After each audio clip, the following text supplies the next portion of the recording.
gap between us on the path of devotion, but now the gap is gone.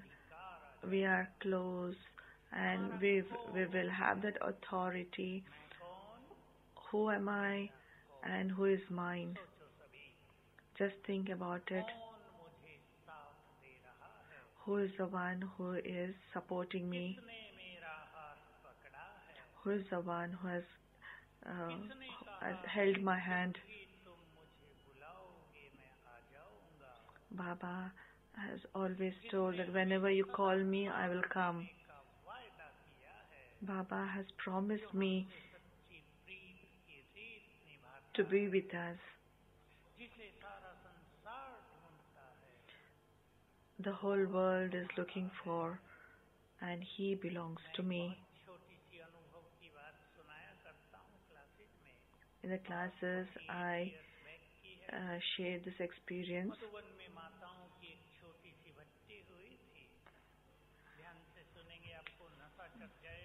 There was a bhatti of Avyakt Baba had come to the opening for the opening the bhatti of mothers, and Baba said, children, you had asked many things on the path of devotion. I have come to give you all those things, but then Baba said, I'm also giving you the things that you have not asked for. And Baba gave so much of love to everyone, and Baba gave powerful drishti.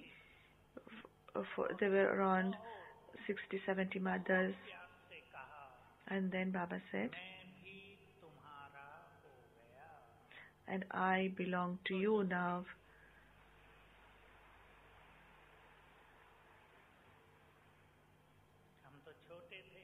We were very small, and we also were intoxicated. God is sitting in the front and saying that I belong to you. Then I remembered Ramayana.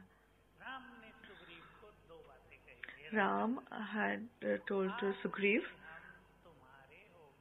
I belong to you now. And secondly, he said,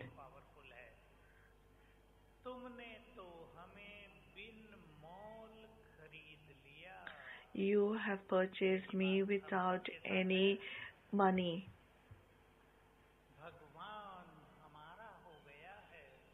God is mine, and He is always with me. We have to use Him. Don't make your life very heavy. God is with us. We have to learn to take help from Him. Baba is here to get rid of all our burden and tensions and all worries. He is ready to get rid of all our worries. But we have to learn this.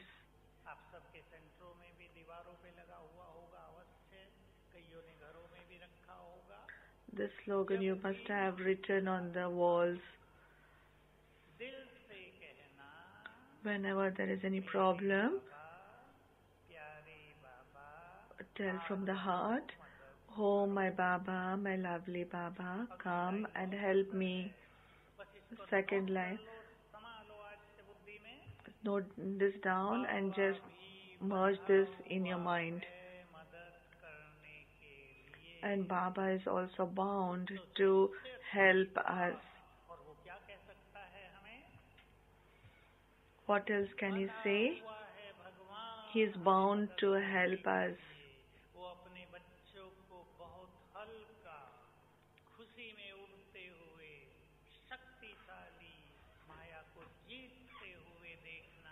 Baba wants us to see very light and become victorious of Maya. Otherwise, even he will be he will feel shameful. My children, and how can they be subservient to Maya? How can they be sorrowful? How can they be in tension and worries?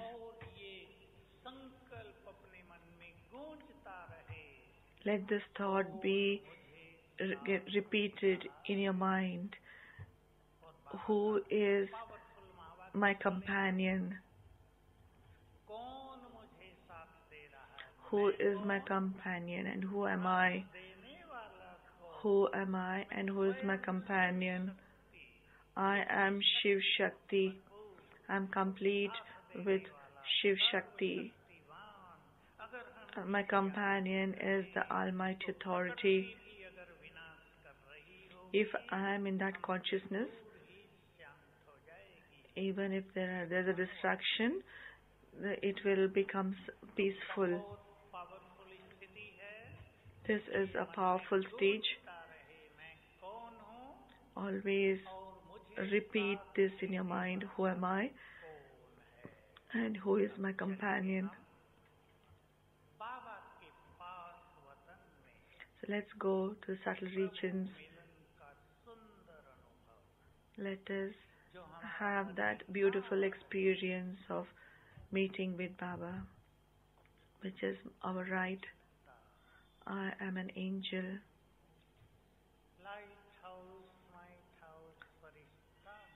I am a lighthouse, lighthouse angel.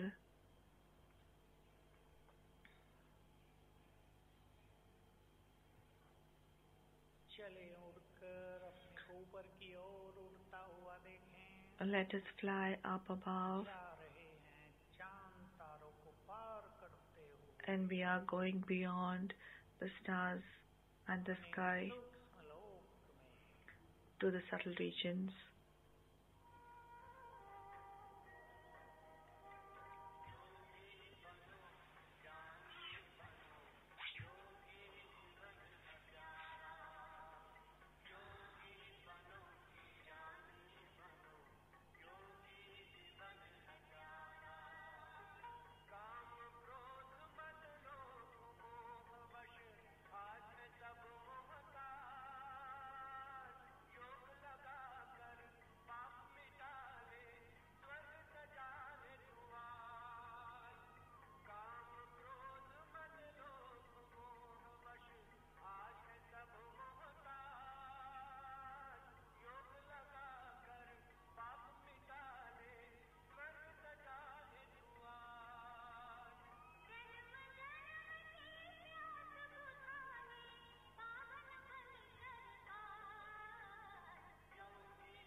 In the subtle region, Bapdada is in front of me.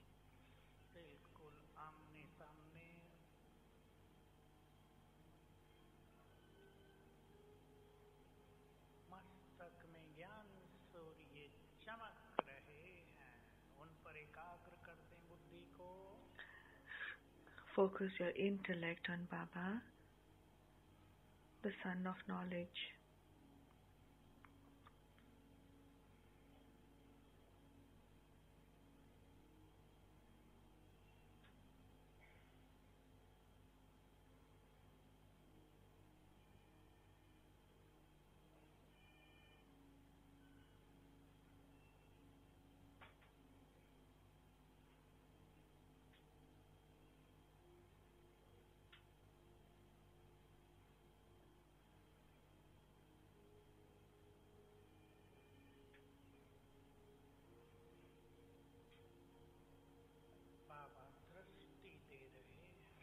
Baba is giving me drishti.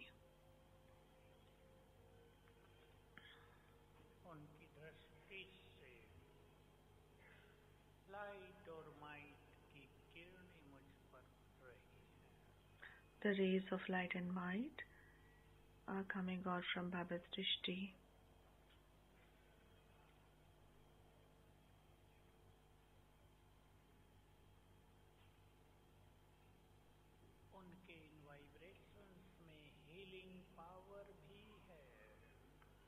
There's healing power in those vibrations. Create this thought along with complete faith.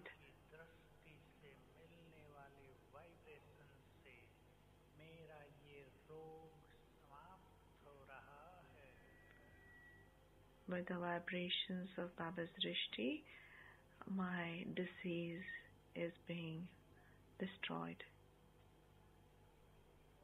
has been burnt away.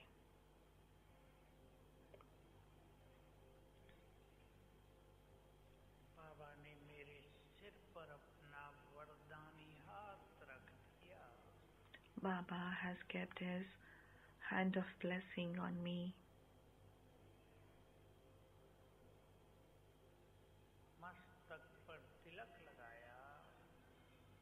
He is putting a tilak on my forehead and giving the blessing. Children, child, may you be destroyer of obstacles. Accept this blessing today. The Supreme Sadguru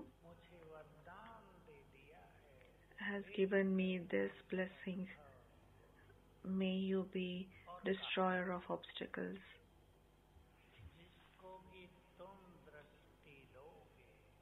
And Baba is saying, whomever you are giving drishti to, their obstacles will be destroyed.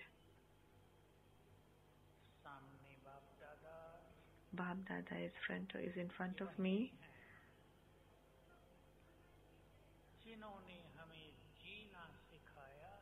Baba is the one who has taught me to live.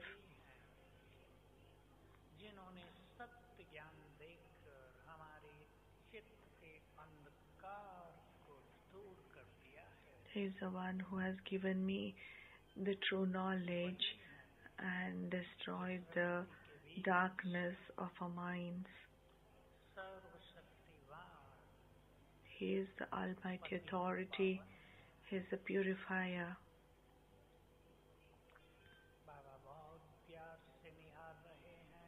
Baba is giving drishti with so much love, and there is love, nothing but love from his drishti. Baba is saying, my sweet children, may you be always happy.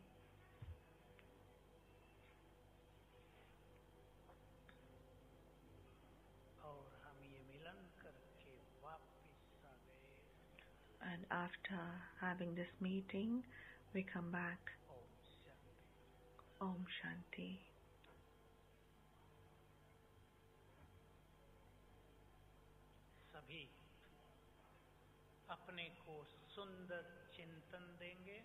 Give yourself these beautiful thoughts. The method to make your efforts elevated is churning. Every day you should churn. Everyone should do this. In this confluence age, Baba has come to give us everything. He has come to give us the fortune of each birth. We can take whatever we want. Sakar Baba used to say, you can take whatever you want from me. This life is so precious. This confluence age is so elevated and great. I should not waste this confluence age, this time, using this time in a worthwhile way. We should create the fortune of many births. This time is with the most elevated, most fortunate souls. All of you are in the field of service. You know what the world is up to now, where the people are going. We are in the canopy of coolness. Baba's drishti is always on us.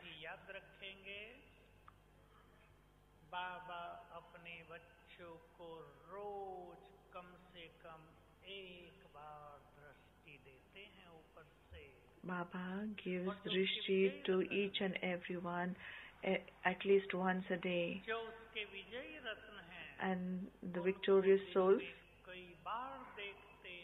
Baba looks at them and gives drishti to them many times in a day. Baba cares for us.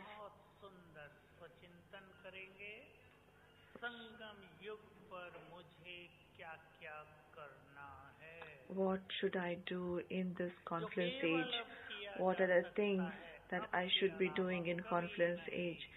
And which only now we can do and not in any other time.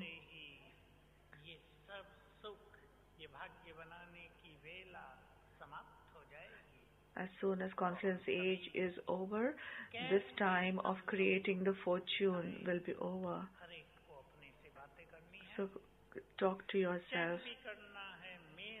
Check within yourself.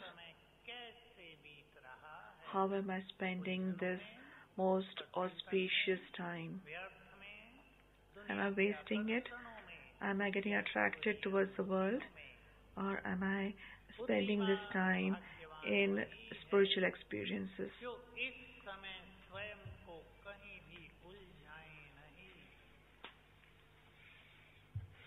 Don't entangle yourself in anything else.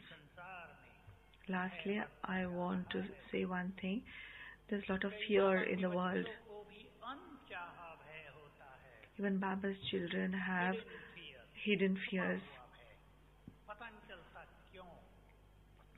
They don't know why.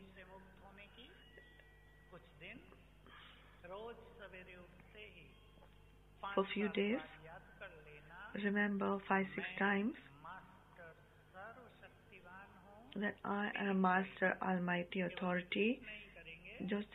Don't just repeat, but create this thought with feeling. I am Master Almighty Authority and I am fearless. Teachers will teach others.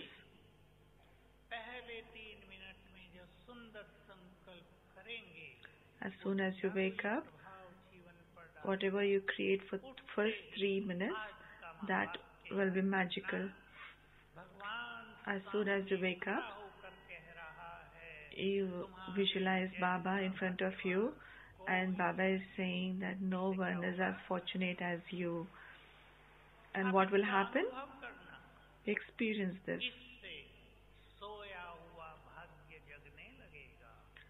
By this, you will become most fortunate one. No one is as fortunate as me. I am very happy. I am very wealthy. I am free from all loans.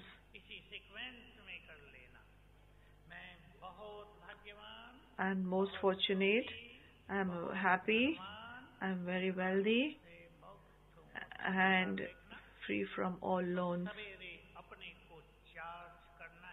Charge yourself like this in the morning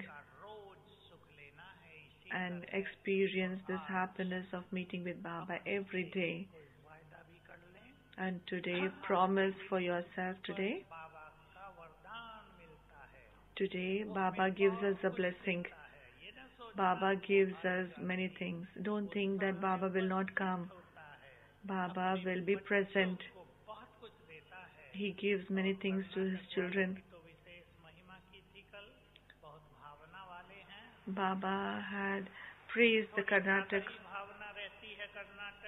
the people of Karnataka. They have lot of feelings.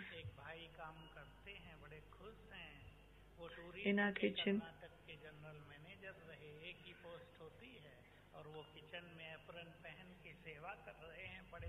he was he's in a very good post in tourism department, but now he is doing seva in kitchen department, wearing a apron.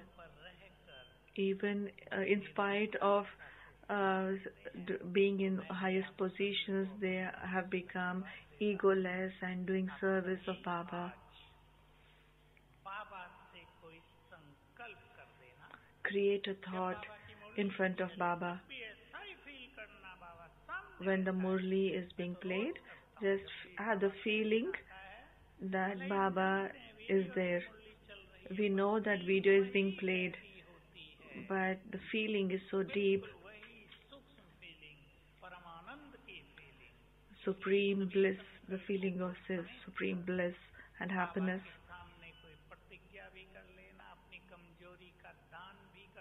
And also promise in front of Baba and donate a weakness and experience Baba's hand on you so that your obstacle will be destroyed. Thank you. And now we will go to Baba.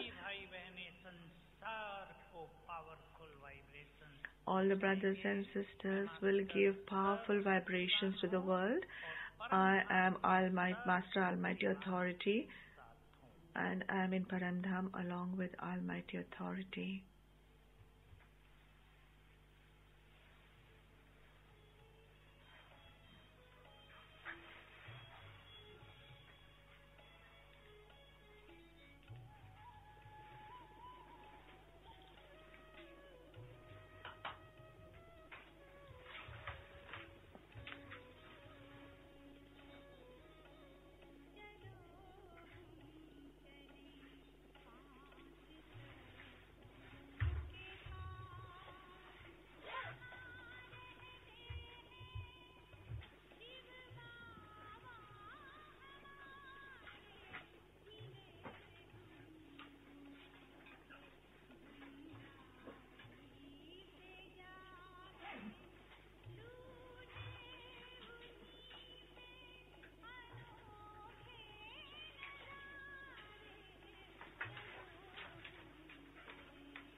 एक छोटी बच्ची श्रुति मुदगल, इसके माँ बाप गुम हो गए हैं, जहाँ कहीं हो इसे ले जाएं। श्रुति मुदगल की है, इसकी माताजी गुम हो गई है, जहाँ कहीं हो इसे स्टेज के पीछे से ले जाएं।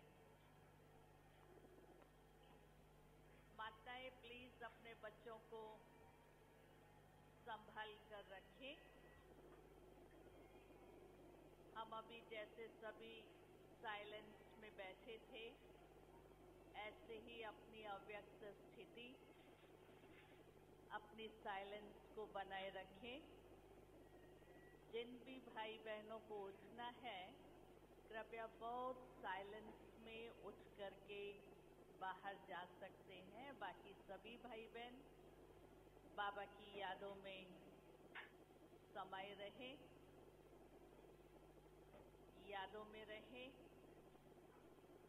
अव्यक्त स्थिति सूक्ष्म वतन को इस डायमंड हॉल में ले आइए।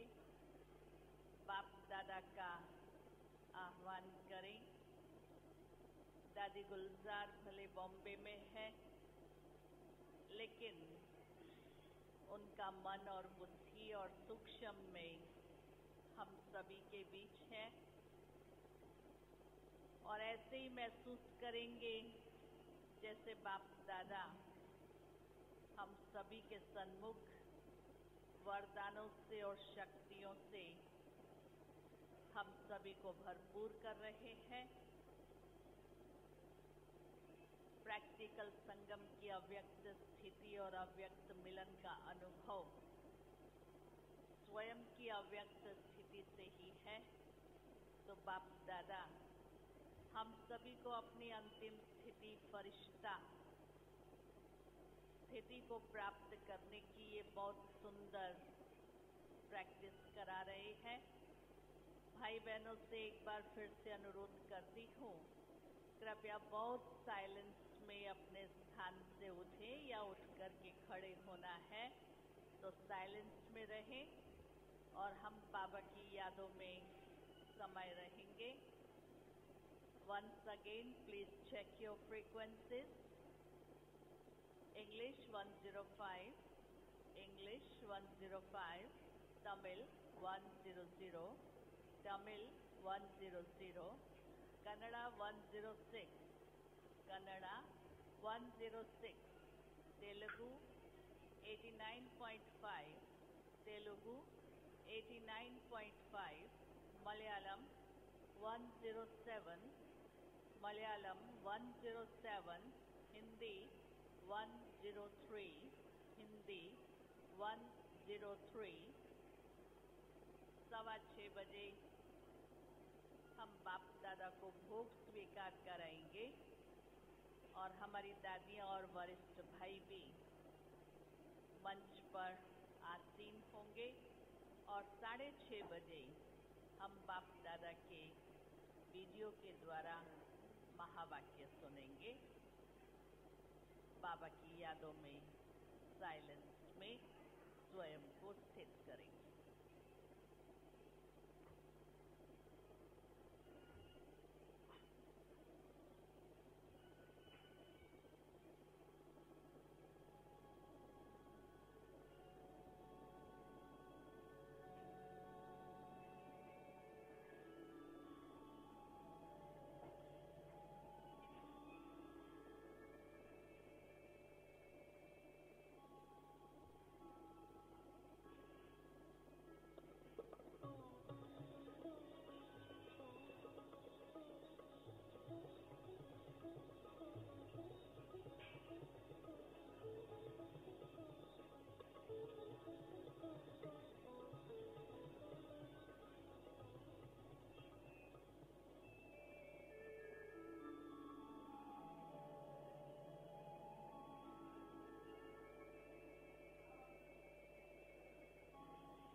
अपने परम है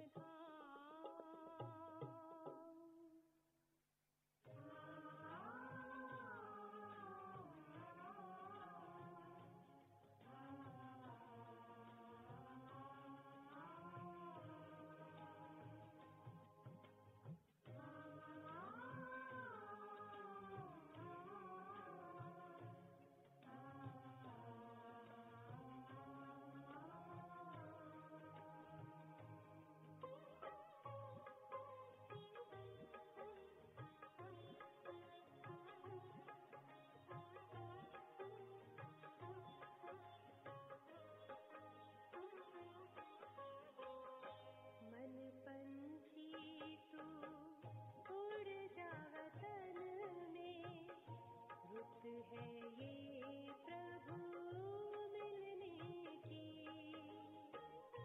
मस्त पवन है महका चमन है मस्त पवन है महका चमन है बेला है मंगल ओम शांति ಬ್ಯಾಂಗ್ಳೂರ್ ಕತ್ರಿಗುಪ್ಪೆ ಸೆಂಟರ್ನ ಜಯಶ್ರೀ ಮಾತಾಜಿ 1 ಗಂಟೆಯಿಂದ ಮಿಸ್ಸಿಂಗ್ ಇದ್ದಾರೆ. ಇಲ್ಲೆಲ್ಲಾದ್ರೂ ಇದ್ರೆ ಸಂಬಂಧಪಟ್ಟ ಸೆಂಟರ್ನ ಟೀಚರ್ಗೆ ಇನ್ಫಾರ್ಮ್ ಮಾಡಿ. किसी का 25,000 गुम हुआ है, उनको आज रात को ही ट्रेन में जाना है. मिला है तो स्टेज के पीछे वल्लभ भाई जी को दे दे.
तेरे उड़ आए, जो पिंजरे से उड़कर पंछी नील गगन में जाए, पास तेरे उड़ आए। जी करता है बाबा हम पास तेरे उड़ आए, पास तेरे उड़ आए।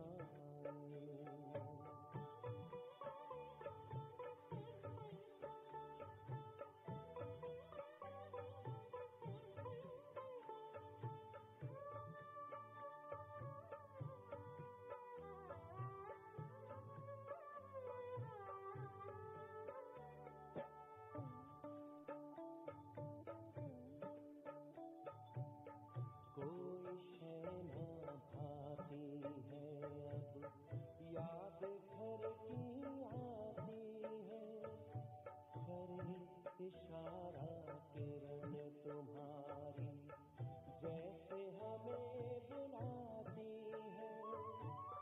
तेरी याद में समा के हम तो तुम सा ही बन जाए, पास तेरे उड़ आए, पास तेरे उड़ आए।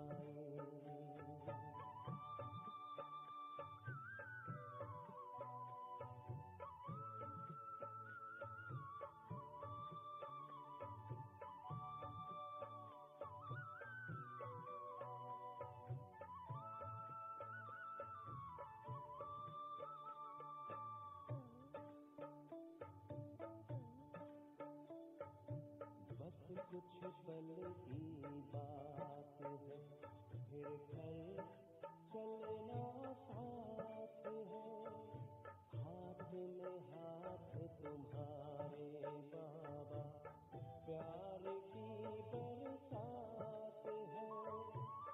संगम युग में संग में तेरे, हर पल मिलन मनाए, पास तेरे उड़ आए, पास तेरे उड़ आए।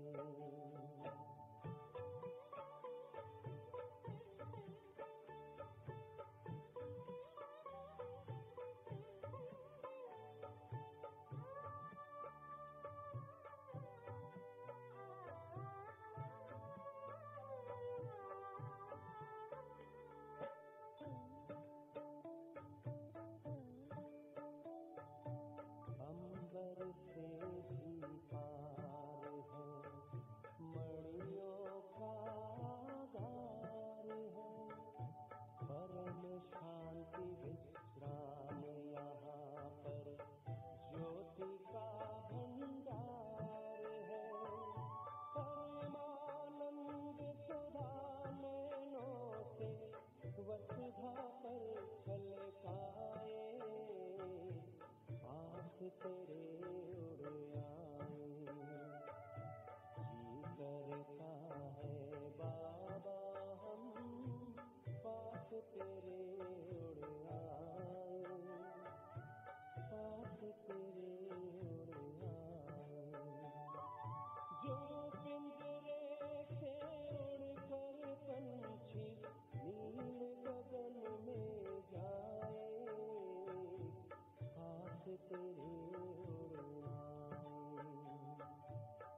ओम शांति। अभी हम सभी वतन में बाबा के पास भोग लगाने के लिए चलते हैं। हमारी आदरणीय शशि बहन पहुंच गई है, बाबा को भोग स्वीकार कराएंगी और साथ ही कुछ समय में हमारी दादियां भी मंच पर पहुंच जाएंगी। बाप दादा को भोग स्वीकार कराते हम सभी बाप दादा का आह्वान करेंगे। ओम शांति। रहते वहाँ पे आत्मा सितारे, बीच में चमके बाबा हमारे, मिलेंगे आकर आपसे बाबा, मिलेंगे आकर आपसे बाबा, वादा किया वो निभाएंगे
लगन से बन जा बाबा के,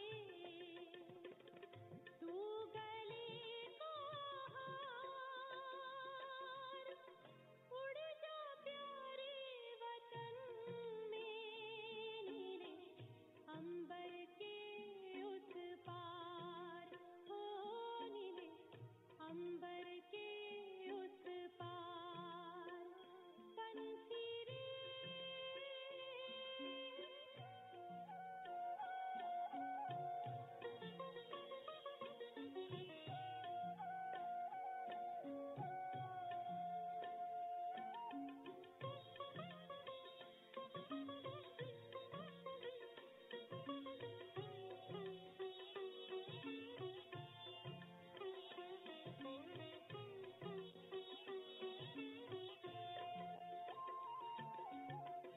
ओ बाबा तुम मात पिता हो, तुम ही हो जग के तारनहार।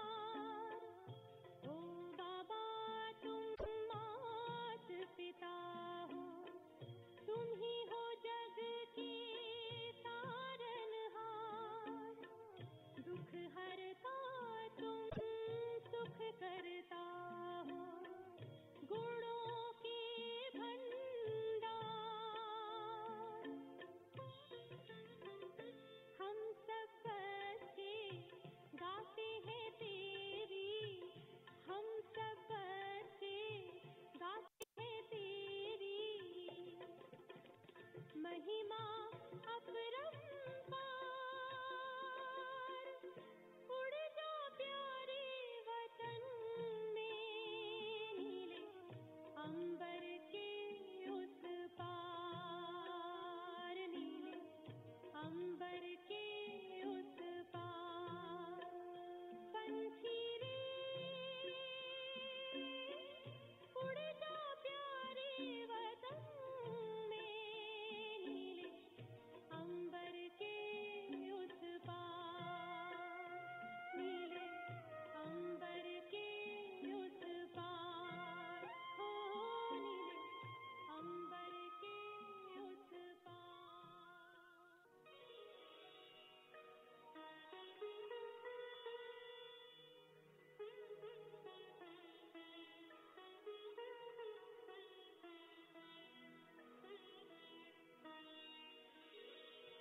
तेरी याद का अमृत पीते हैं, तेरी याद का अमृत पीते हैं, तेरी याद में जीते हैं बाबा, तेरी याद में जीते हैं बाबा, तेरी याद का अमृत पीते हैं, तेरी याद का अमृत पीते हैं। रहे याद सदा ही साथ तेरी, रहे याद सदा ही साथ तेरी, बस और न हम कुछ चाहेंगे, बस और न हम कुछ चाहेंगे, तेरी याद का अमृत पीते हैं, तेरी याद का अमृत पीते हैं।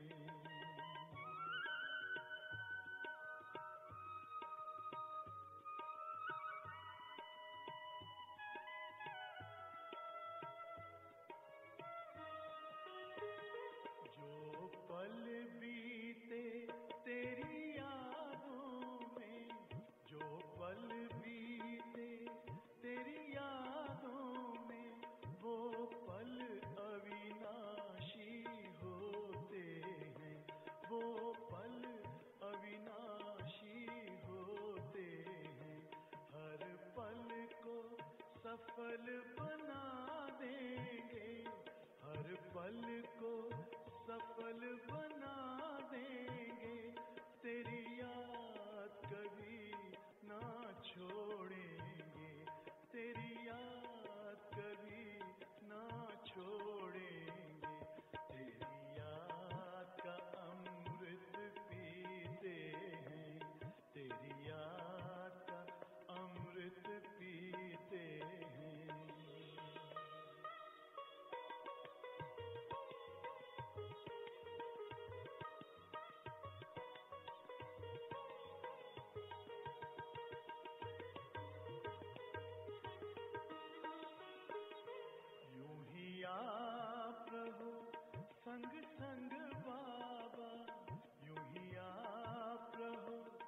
संग संग बाबा इस दुनिया के सुख पाने क्या, इस दुनिया के सुख पाने क्या, लहराते रहे तेरी यादों में, लहराते रहे तेरी यादों में, उन यादों में खो जाएंगे, उन यादों में खो जाएंगे।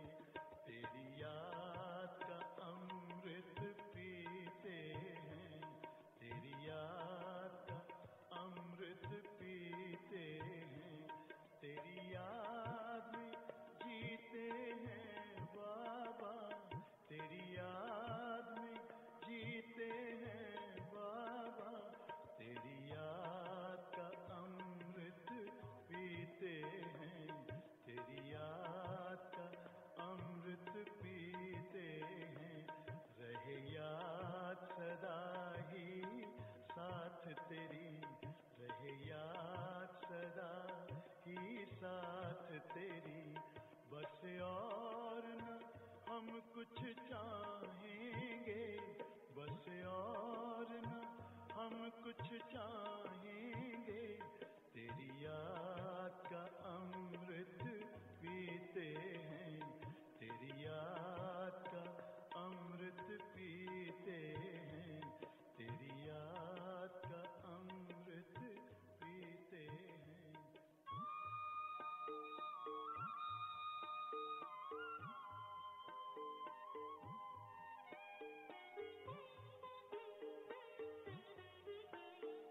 बाबा तेरे हम रहे यही जिंदगी का सार है, बाबा तेरे हम रहे यही जिंदगी का सार है।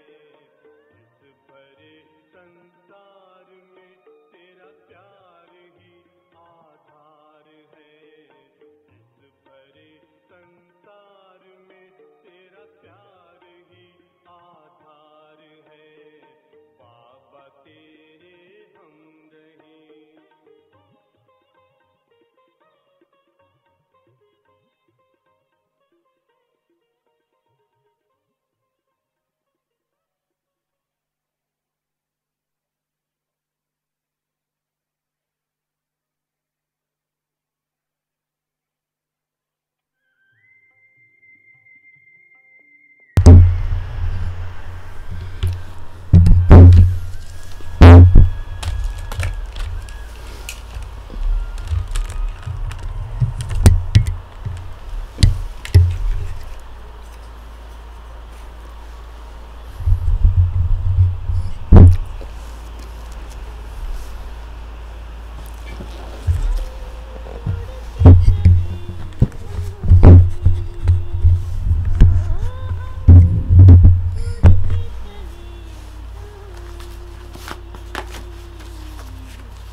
Om Shanti.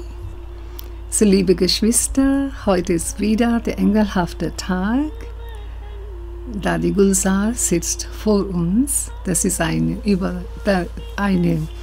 alte Video, aber wie gesagt, die Gedanken an Baba sind immer jeden Tag neu, frisch, ewig. So, wir sehen heute das Video von frühen von Baba. Die ganze Halle ist in der Meditation und wir wissen, dass Avyakt Baba sieht seine Kinder, die nicht physisch in der Halle sind. Er sieht sie auch und nimmt sie jedes Mal in seine Segen mit ein. Ja, so wir meditieren. Und wenn die Murli beginnt, dann fangen wir an mit der Übersetzung.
Ich hatte einmal da die Gulsa gefragt, wie ist es, wenn sie in der Trance ist?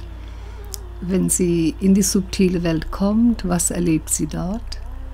Und dann hat sie mir erzählt, dass sie manchmal beide Bab und Dada gegenüber einander sieht und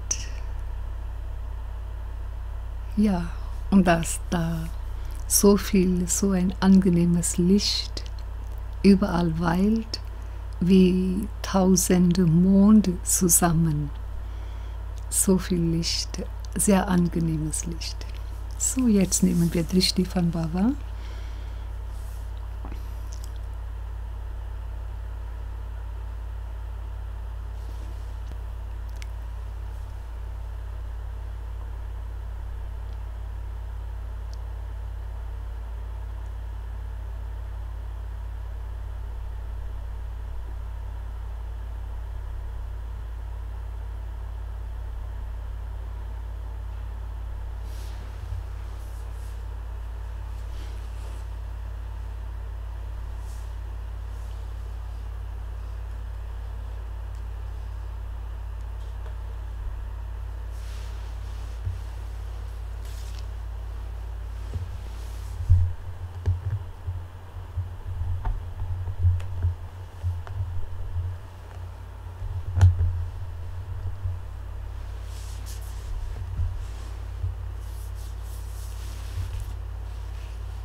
Heute der Weltverwandler Bapdada ist gekommen, um sich mit seinen mithelfenden Kindern zu treffen.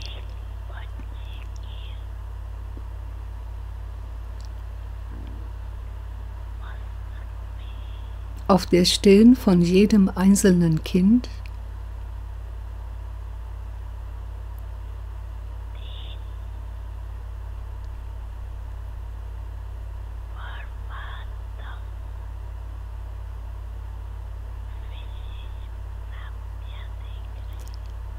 sehen wir drei besonderen Schätze,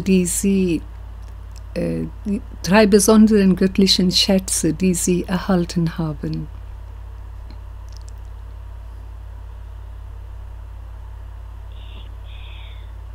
Der eine Schatz ist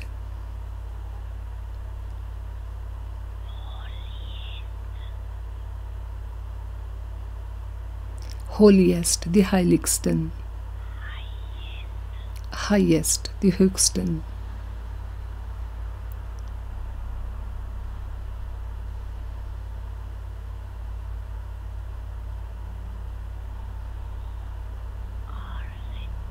Und richest, die Reichsten.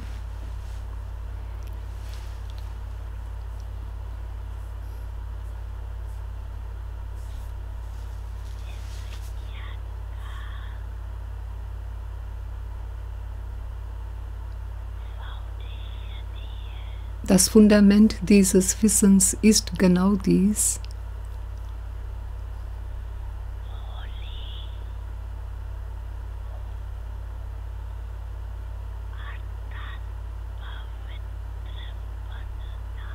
Holy oder heilig zu sein heißt, rein zu werden.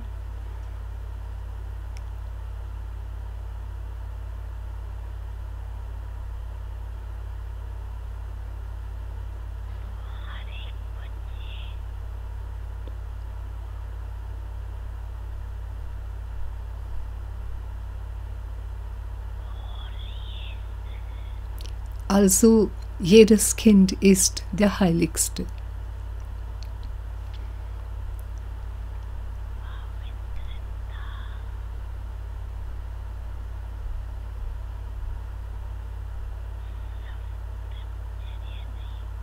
Die Reinheit bezieht sich nicht nur auf Keuschheit,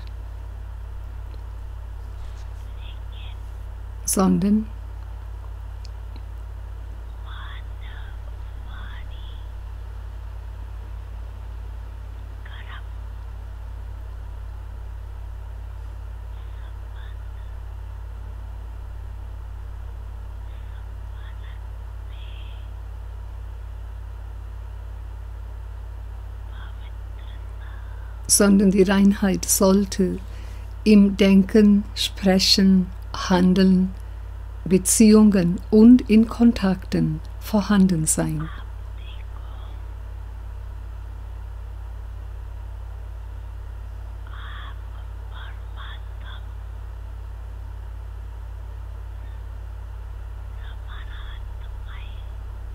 Schaut nur an,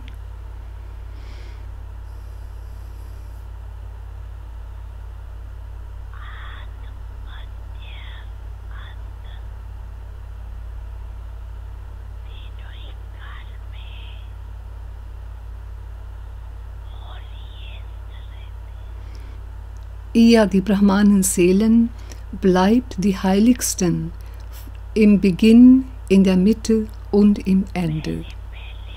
Allererstes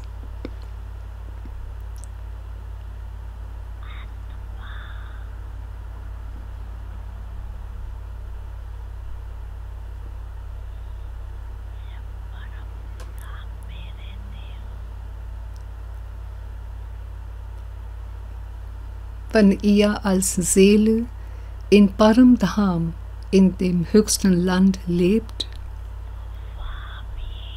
dann auch dort seid ihr die Heiligsten.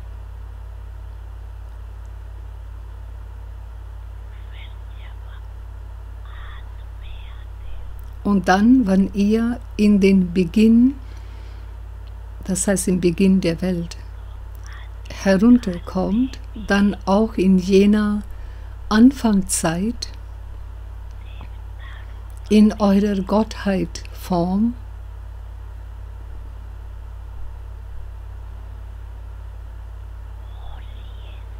seid ihr die Heiligsten. Ihr seid als die heiligste Seele gewesen.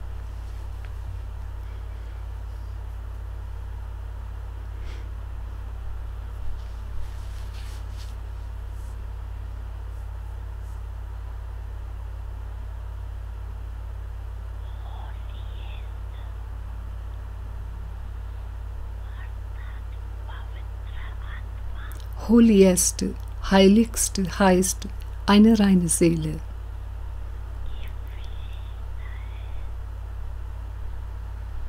Und ihre Besonderheit ist,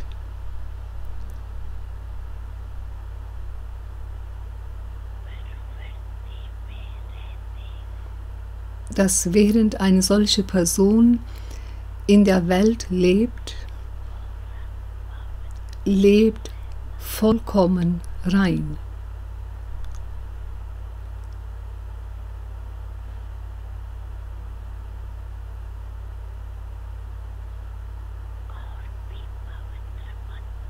Auch andere werden rein,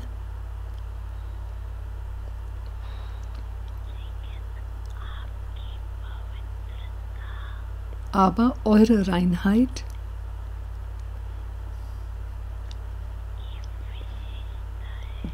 aber die Besonderheit eurer Reinheit ist,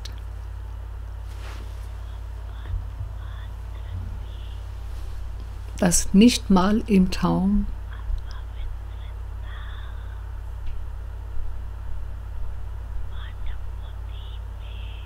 kommt die Unreinheit im Denken, im Geist,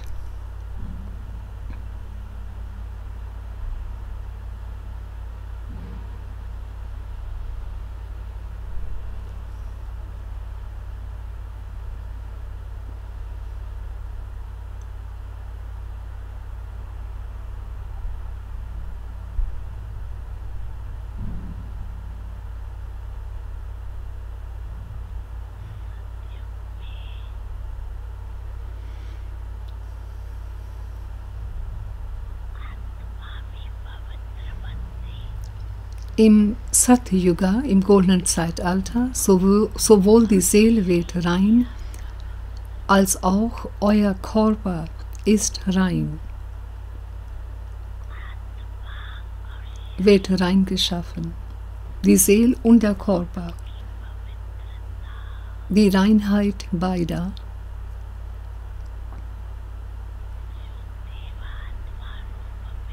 die ihr in eurer Zeit als Gottheit Seele inhabt.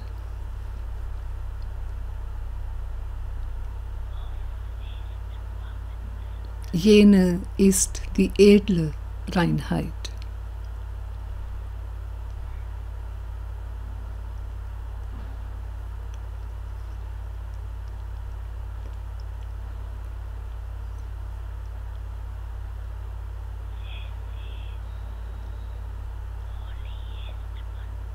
Wie ihr die Heiligsten vedet, genauso viel vedet ihr auch die Höchsten.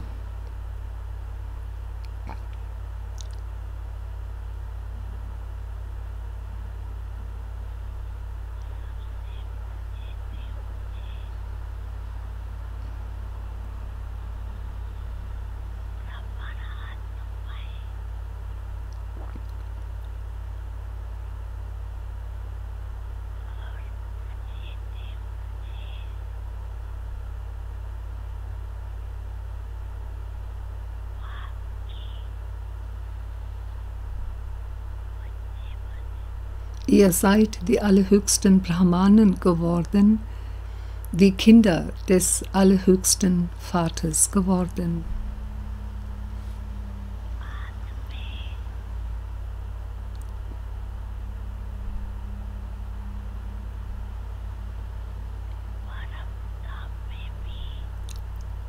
In der Anfangszeit, auch in Paramdham, im höchsten Land, seid ihr die Höchsten.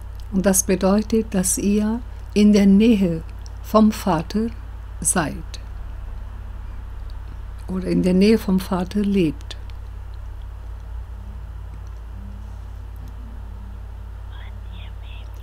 Und in der Mitte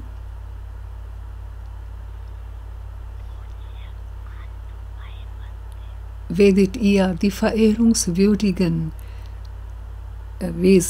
Wesenheiten.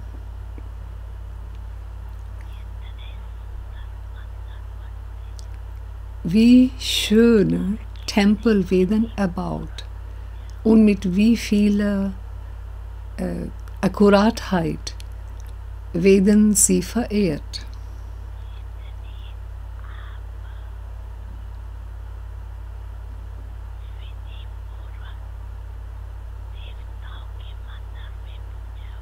Je mehr eine Verehrung, ein Gottesdienst im Tempel der Gottheiten akkurat ausgeführt wird, umso mehr genauso viel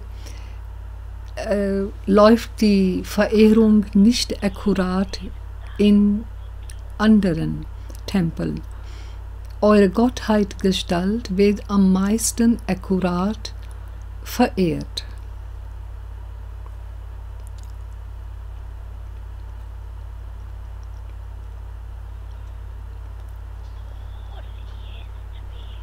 Also ihr seid sowohl die Heiligsten, als auch seid ihr die Höchsten.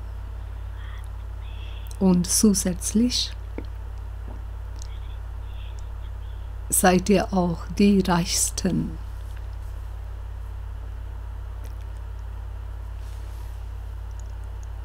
Holiest, highest und richest. Baba benutzt die englischen Worte.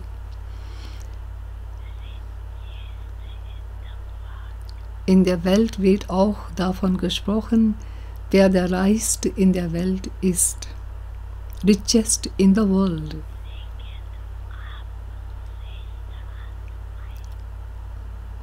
Oder da wird eine Person richest in the world genannt.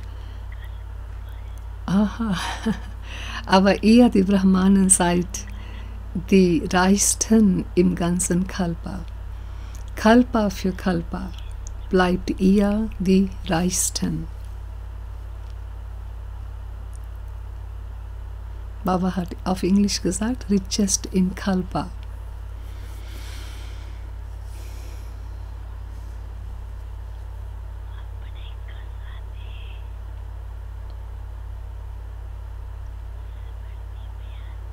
Kommen eure Schätze in eure Bewusstheit.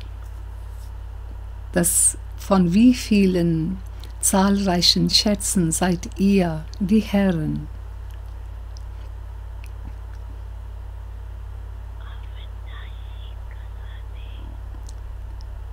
Die unvergänglichen Schätze.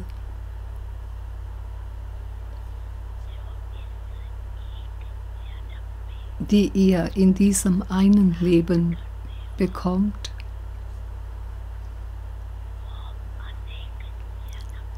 sie bleiben mit euch für unzählige Leben.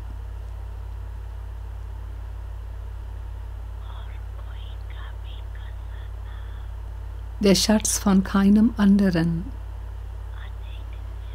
bleibt mit ihm für zahlreiche, unzählige Leben. Aber eure Schätze sind die spirituellen.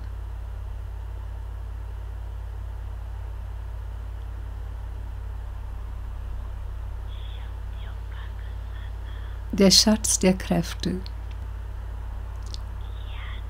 der Schatz des Wissens, der Schatz der Tugenden,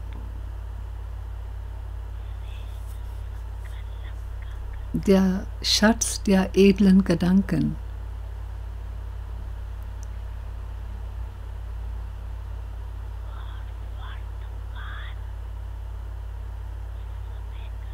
und der Schatz der Zeit der Gegenwart. All diese Schätze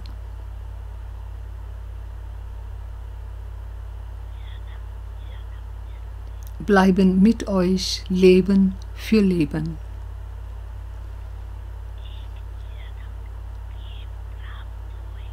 Die Schätze, die ihr in einem Leben bekommt,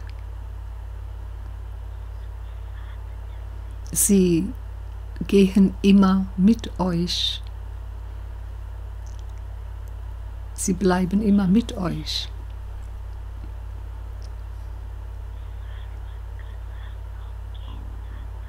Weil der Spender aller Schätze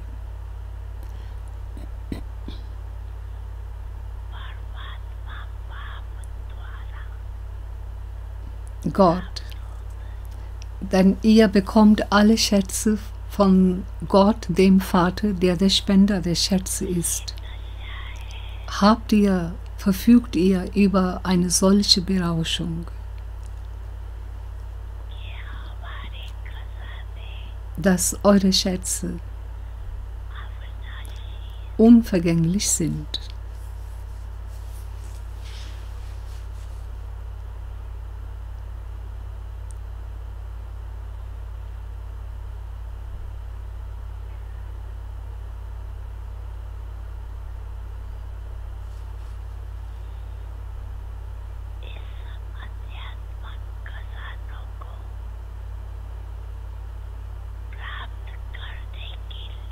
Um solche spirituellen Schätze sich anzueignen,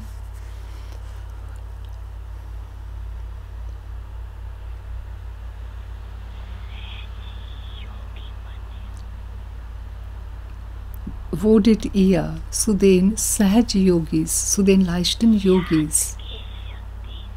Durch die Kraft der Yad, der Erinnerung, sammelt ihr die Schätze in euch.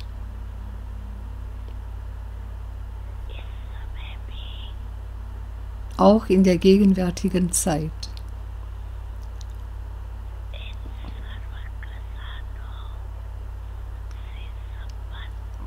Lebt ihr erfüllt mit allen diesen Schätzen.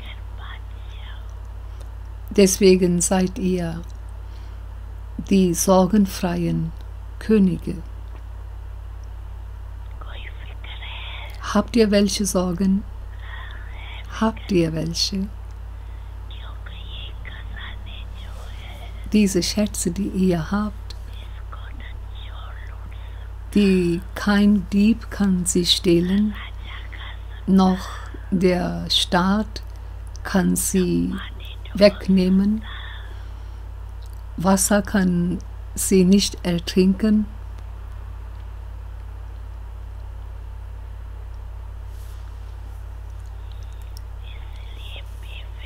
Deswegen seid ihr die sorgenfreien Könige.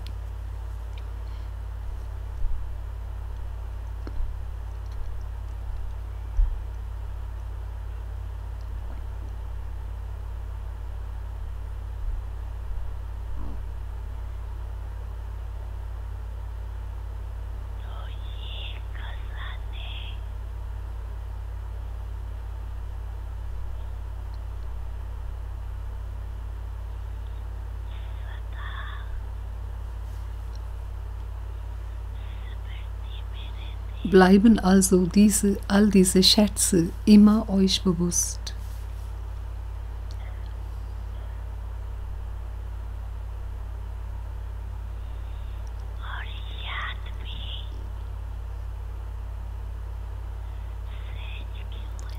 Und weshalb ist selbst die Yad, die Erinnerung, leicht?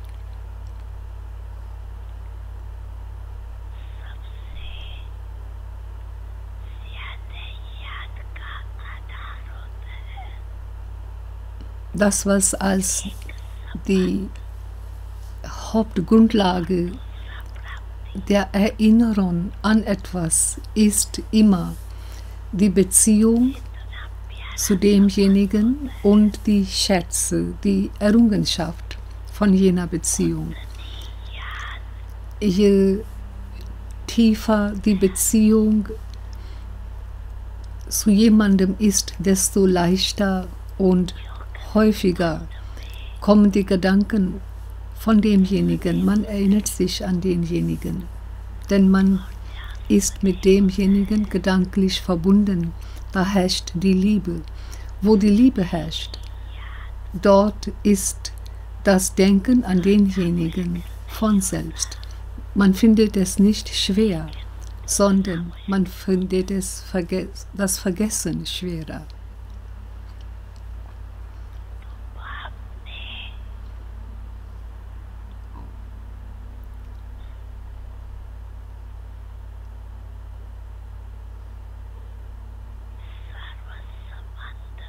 So, der Vater hat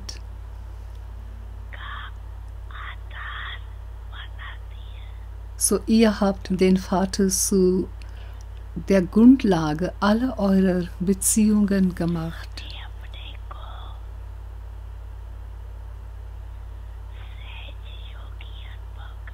Ihr alle erfahrt euch als die Sahaj-Yogis, die leichten Yogis, oder? Oder seid ihr die Schwer-Yogis? Ist es leicht? Oder ist es manchmal leicht und andersmal schwerer?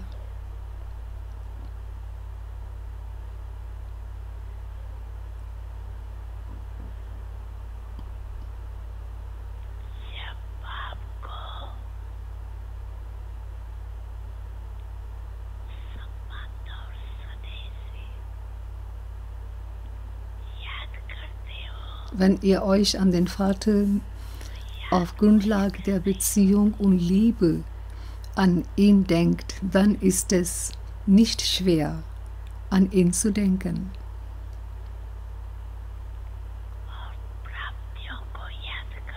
Und wenn ihr an die Errungenschaften denkt, die ihr bekommt,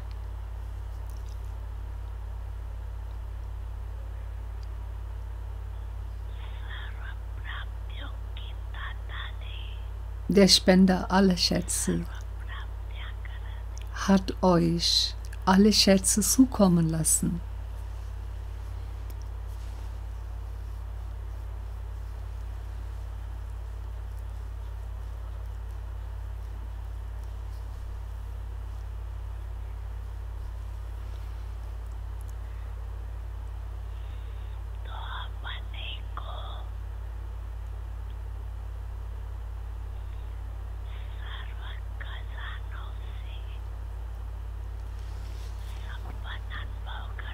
erfahrt ihr euch, dass ihr mit allen Schätzen erfüllt seid.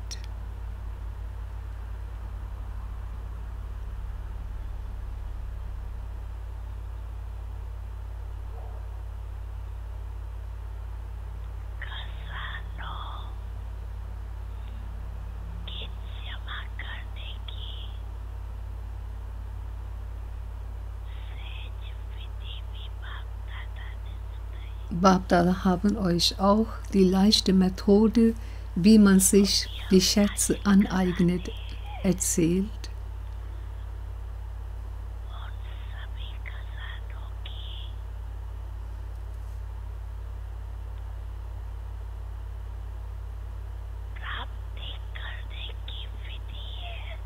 Alle Schätze, die erzählt wurden, die Methode, um sie alle zu bekommen und sie zu vermehren, ist der Null, wie in Bezug auf den physischen Schatz, die Zahl, die wächst, wenn man ein Null dahinter zufügt.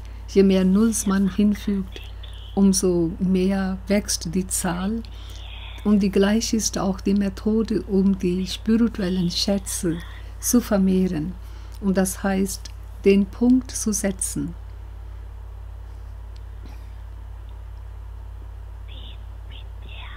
Es gibt 3 Punkte. Der eine Punkt ist, ich, die Seele, bin ein Punkt. Auch der Vater ist ein Punkt. Und auch im Drama, was immer vergeht, dazu einen Punkt zu setzen. Das heißt, Punkt, der 3. Punkt. Also wisst ihr dann, wie man den Punkt setzt. Was ist das Allerleichteste? Einen Punkt zu setzen. Oder einen Punkt zu zeichnen.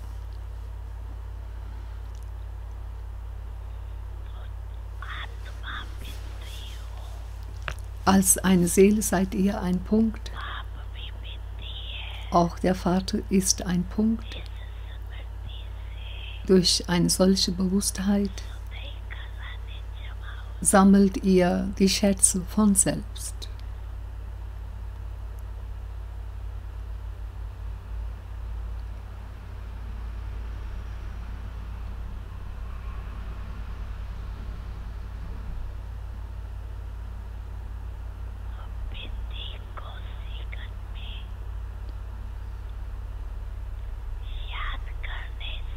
Indem man sich in einer Sekunde an den Punkt erinnert.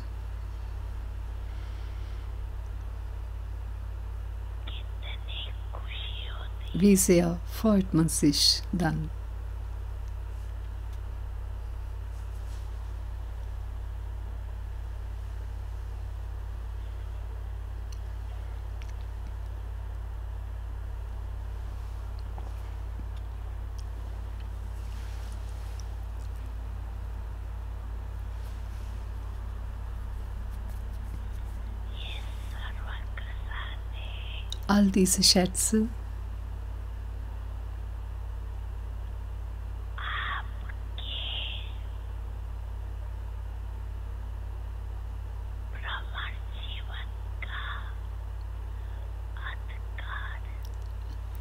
All diese Schätze sind ein Geburtsrecht, ein Recht in eurem Brahmanenleben. Weil der Grund dafür ist, dass das Kind des Vaters zu werden bedeutet, derjenige zu werden, der berechtigt auf die Schätze ist.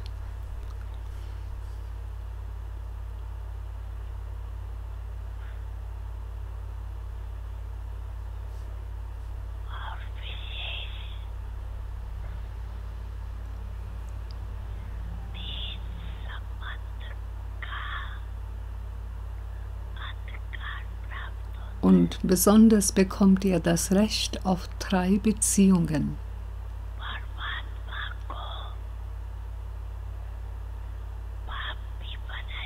Ihr habt Gott zum Vater gemacht, auch zum Lehrer gemacht und auch ihn zum Guru gemacht. Durch diese 3 Beziehungen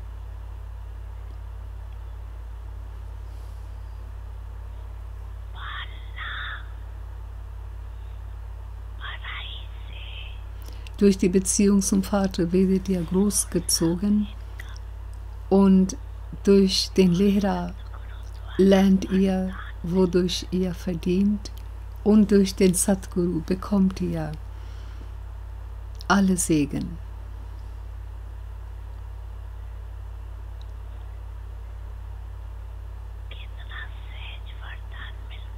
Wie leicht kommt ihr an einen Segen? Wie leicht wird ein Segen zu eurem? Der Grund ist, dass das Kind hat bereits das als sein Geburtsrecht, dass er alles erhält. Er bekommt das Geburtsrecht, um Segen vom Vater zu erhalten.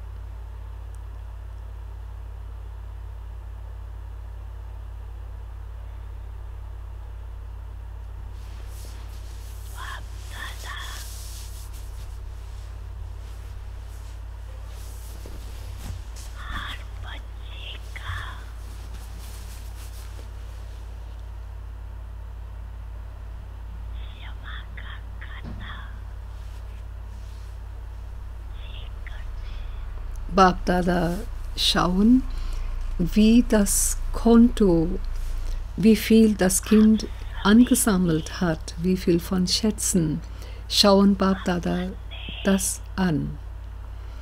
Auch ihr solltet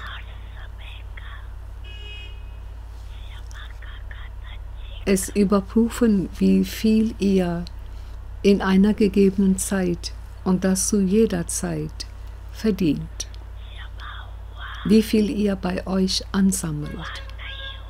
Habt ihr was angesammelt oder nicht? Das sollte man überprüfen. Wann immer ihr etwas tut,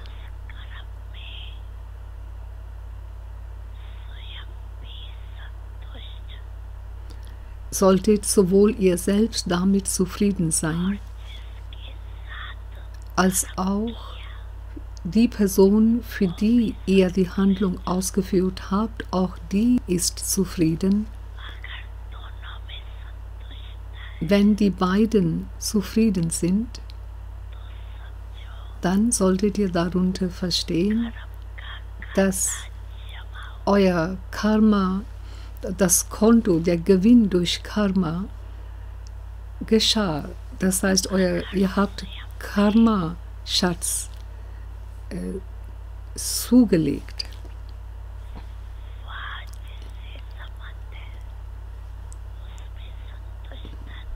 Wenn ihr seht, dass die Person, mit der ihr Beziehung habt oder in Kontakt seid, ihr habt was getan, aber die Zufriedenheit kam nicht zustande, dann heißt es, dass ihr durch ein solches Karma nicht verdient habt.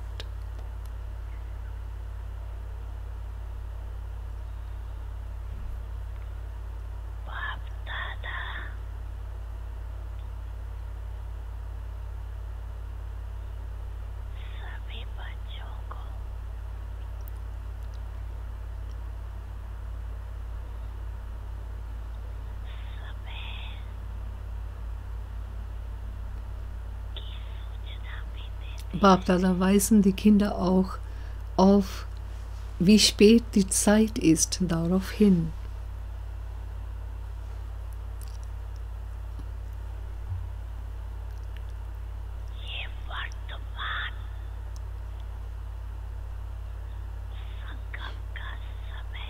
Die laufende gegenwärtige Zeit des Sangams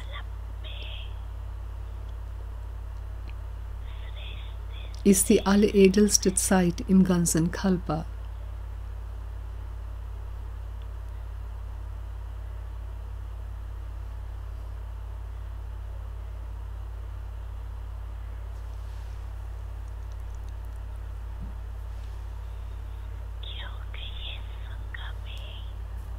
Es ist nur im Sangam, श्रेष्ठ कर्मों के बीज बोने का समय die Zeit davon ist, wann die Samen der edlen Karma, edlen Handlungen gesät werden und die Frucht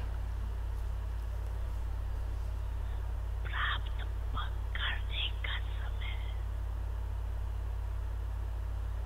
und sie ist auch die Zeit, in der man die Frucht erntet.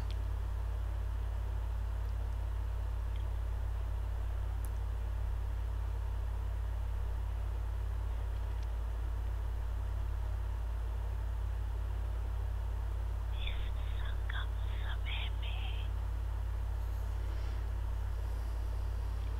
एक second Jede einzelne Sekunde in dieser Zeit von Sangam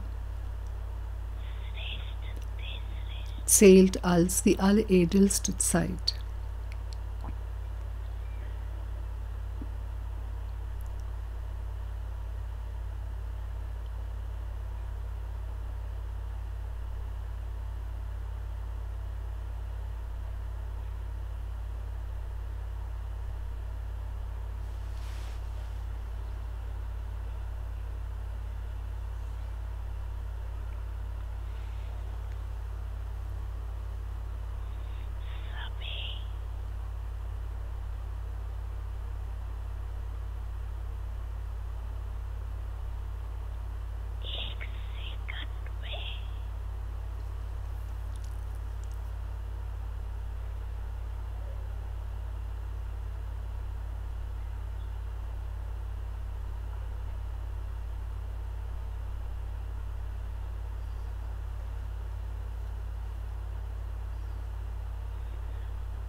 Konntet ihr alle innerhalb einer Sekunde die Stufe, körperlos zu sein, erreichen?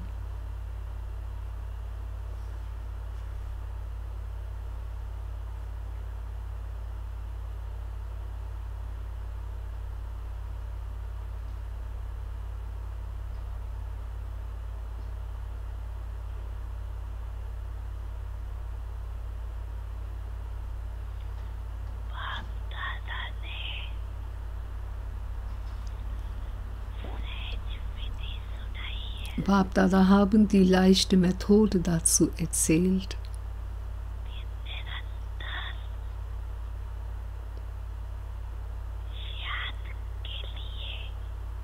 Für die dauerhafte Erinnerung solltet ihr eine Methode entwickeln, wie ihr im ganzen Tag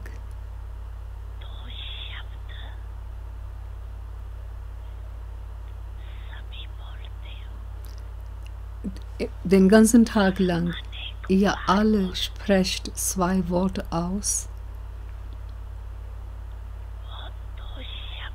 Und die sind sehr häufige verwendeten Worte. Jene 2 Worte sind ich und mein.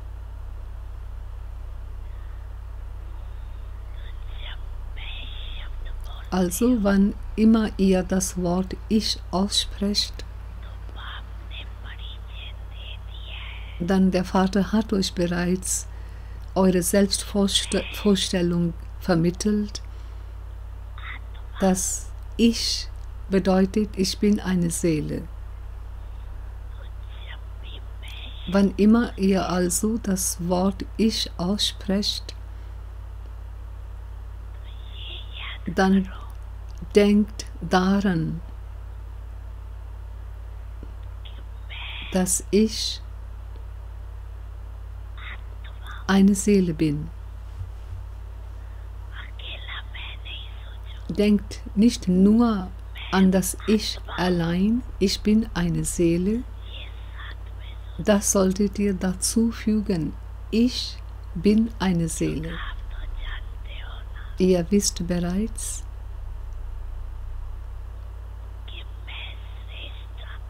dass ihr eine edle Seele seid.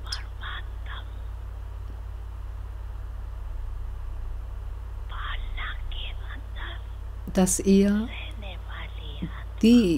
eine solche Seele seid, die unter Gottes Erziehung liegt. Wann immer ihr das Wort mein sagt, dann wer ist, der unter mein gemeint ist? Mein Baba, Vater oder Gott, das heißt Gott. Wann immer also ihr die Worte ich und mein sprecht,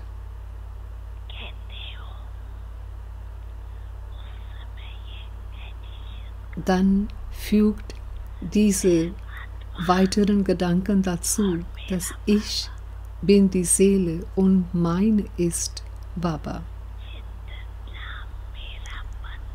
Je mehr ihr ein solches Gefühl von Zugehörigkeit zum Vater in euch entwickeln werdet, desto leichter wird die Erinnerung an ihn werden. Weil das, was mein ist, das vergisst man nie.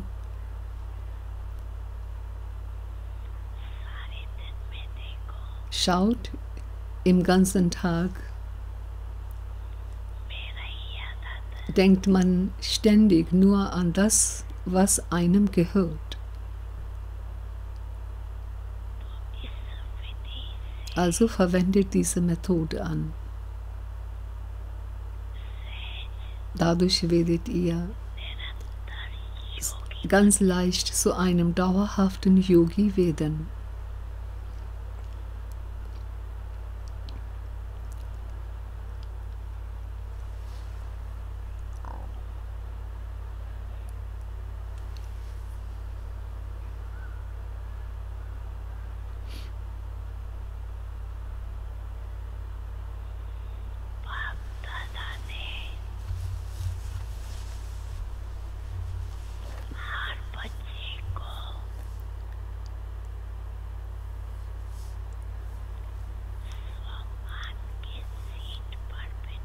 Bapdada haben jedem Einzelnen auf den Sitz der Selbstachtung gesetzt.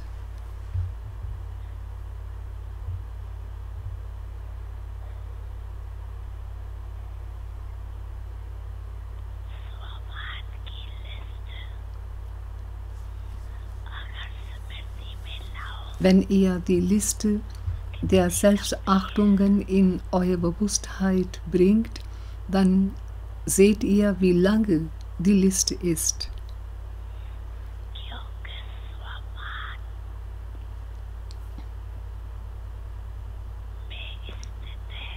Wenn man in seiner Selbstachtung lebt, dann in der Zeit kommt kein Körperbewusstsein, kein weltliches Bewusstsein. Entweder hat man Selbstachtung oder hat man das Körperbewusstsein.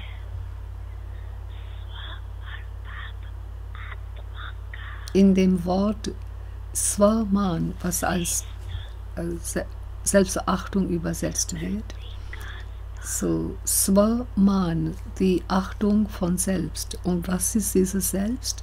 Die Seele, die Erinnerung an die Seele.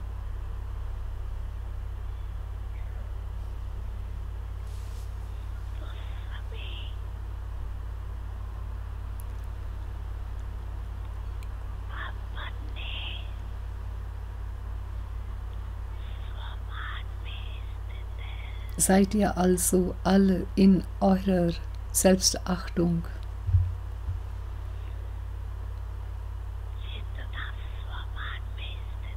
Je mehr ihr in eurer Selbstachtung lebt, desto mehr werdet ihr in der Lage sein, einem anderen die Achtung zu schenken. Das geschieht dann von selbst.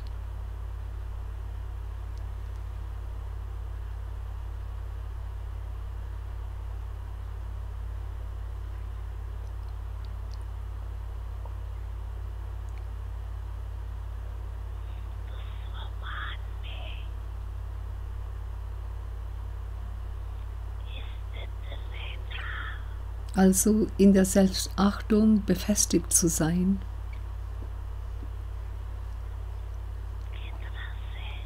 Wie leicht ist es, in der Selbstachtung befestigt zu sein?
Bleibt ihr alle heiter?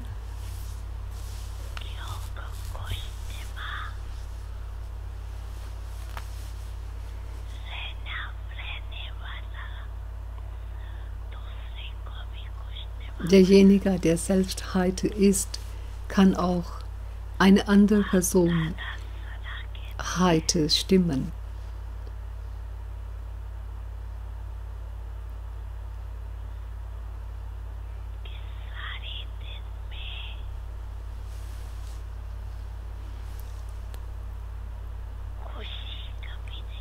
Bapdada sagen, ihr solltet euer Glück den ganzen Tag lang bewahren, es nicht verlieren.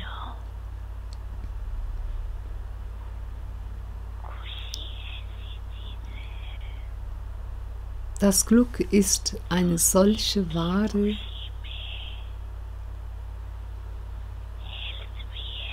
dass sie sowohl Gesundheit schenkt als auch Wohlstand schenkt.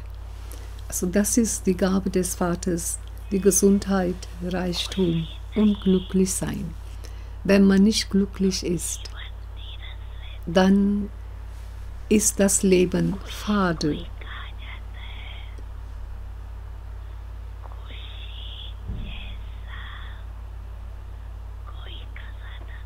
Es wird gerade über das Glück gesagt, dass kein Schatz mit Glück zu vergleichen ist, egal wie viel Schätze man ansonsten haben mag, aber hat nicht das Glück, dann alle jene Schätze erfährt man keine Errungenschaft.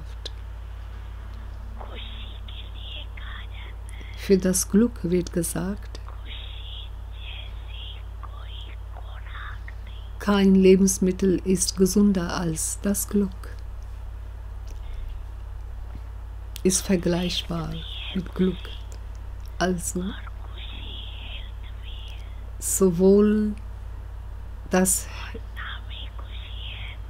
sowohl die Gesundheit ist Glück, als auch Glück ist die Gesundheit. Wenn man also gesund ist, reich ist, dann ist man glücklich. Für das Glück braucht man all diese drei.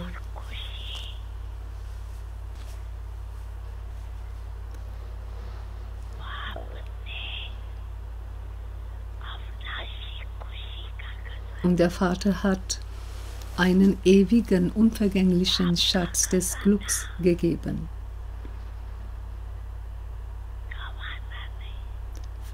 Verliert nicht den Schatz des Vaters. Bleibt ihr also immer glücklich? Bapdada gaben euch eine Hausaufgabe.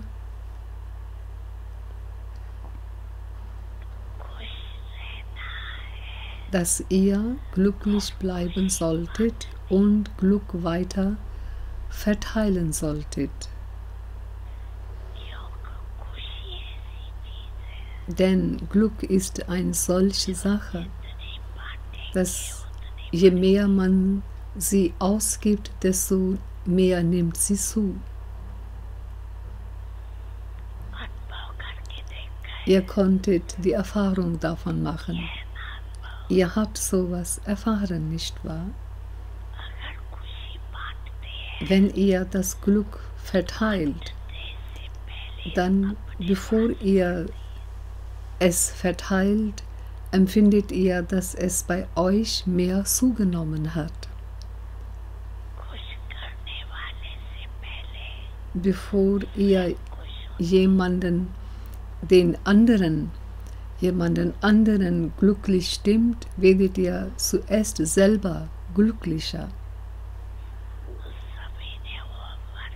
Habt ihr alle dann diese Hausaufgabe gemacht? Habt ihr sie gemacht? Wer hat sie gemacht? Der soll seine Hand erheben. Wer die Hausaufgabe getan hat, dass er glücklich zu bleiben hat, dass er keine Gründe erzählen sollte, sondern immer die Lösung sein sollte, der soll seine Hand erheben.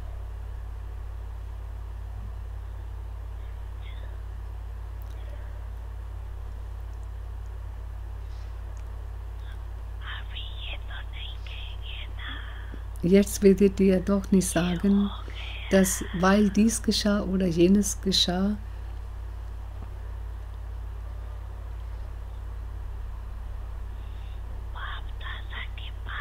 deswegen bin ich nicht mehr glücklich geblieben.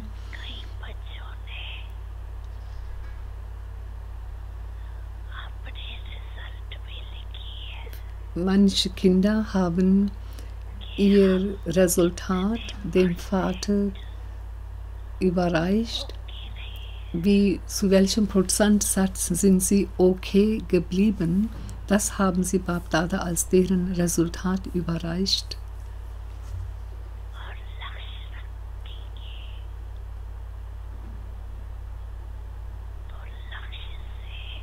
Weil wenn ihr euch ein Ziel setzt, dann automatisch kommt ihr vorwärts mit jenen entsprechenden Eigenschaften, die euch zu eurem Ziel hinführen.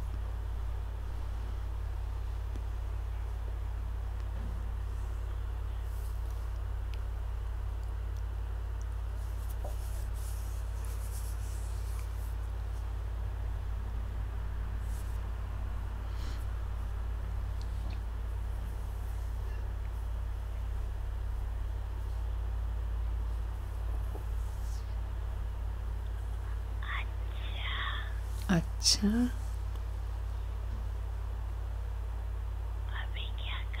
Was ist jetzt zu tun?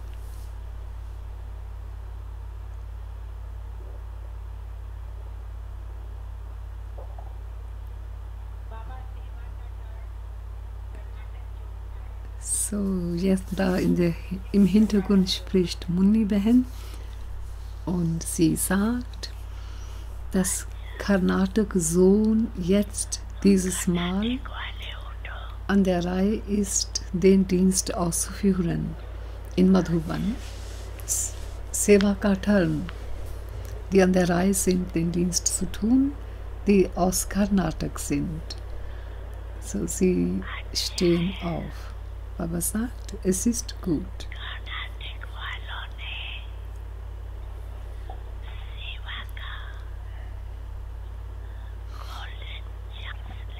Die aus Karnatak haben die goldene Chance ergriffen, um den Dienst zu tun.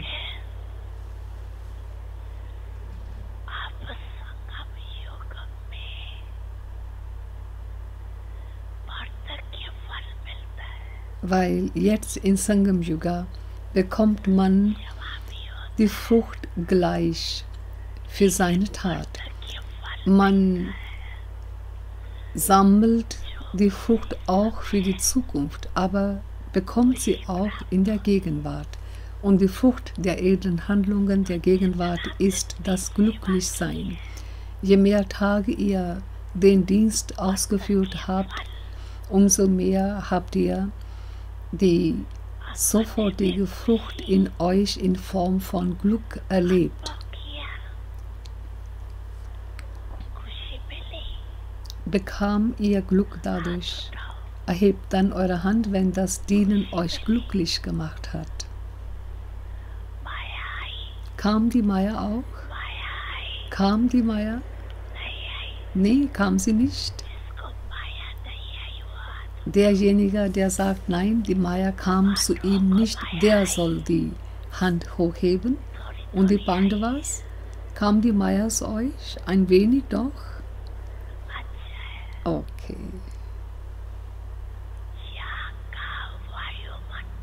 Die Atmosphäre, die hier herrscht,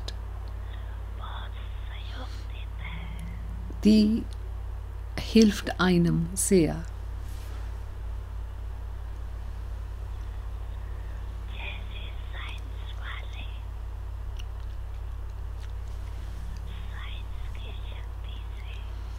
Wie die Wissenschaftler durch die Kraft der Wissenschaft die Atmosphäre verändern können.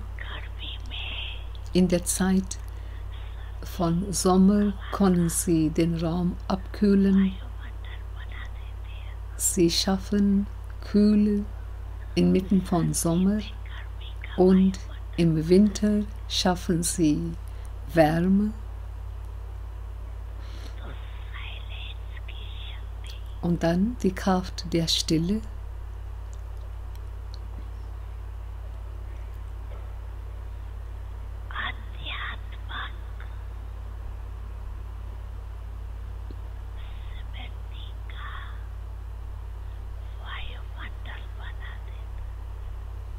Schafft eine spirituelle Atmosphäre.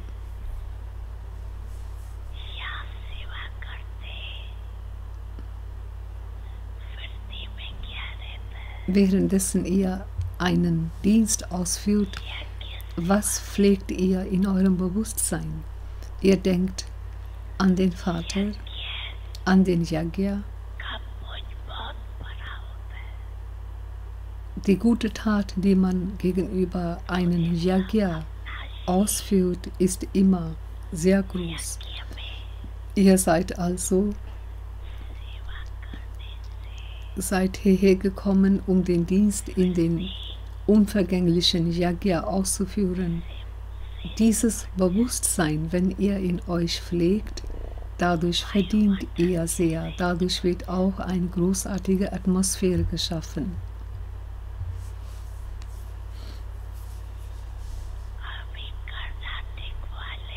Nun die aus Karnataka. Welche Besonderheit werdet ihr zum Tag legen? Tut nun etwas Neues.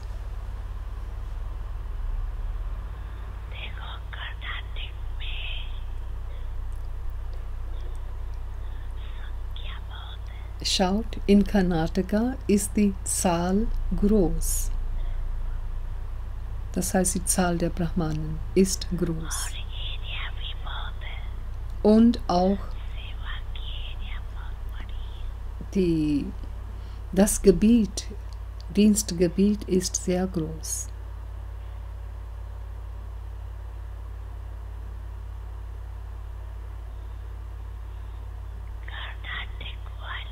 Diejenigen, die aus Karnataka sind,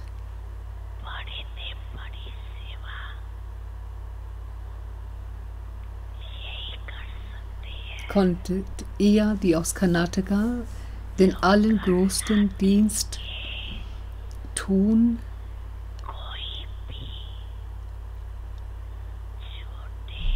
in dem Sinn, dass kein Ort in Karnataka, eine kleine Stadt oder Dorf oder größerer Ort, kein Ort solcher übrig bleiben, der sich am Ende gegenüber euch beschwert, dass Gott in die Welt gekommen war und ihr habt alles gewusst und uns davon nichts gesagt. Eine solche Beschwerde sollte nicht übrig bleiben am Ende.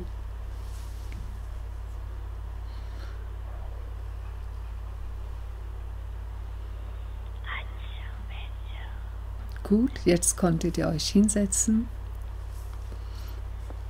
Karnataka वाले जो है वो 13,000 आए हैं बाबा, 13,000 कर्नाटक वाले आए हैं और total Dann sagt Baba, diejenigen, die für allererstes Mal, für First Time gekommen sind, sie sollten jetzt aufstehen.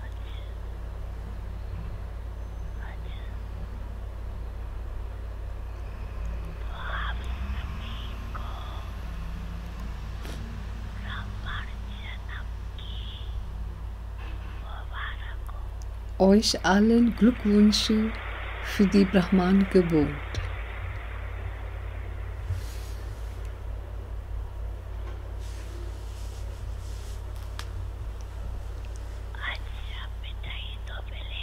Gut, ihr werdet auch Süßigkeit erhalten, aber Bapdada geben euch die Dilkush Süßigkeit, Dilkush, Herzensfreude Süßigkeit.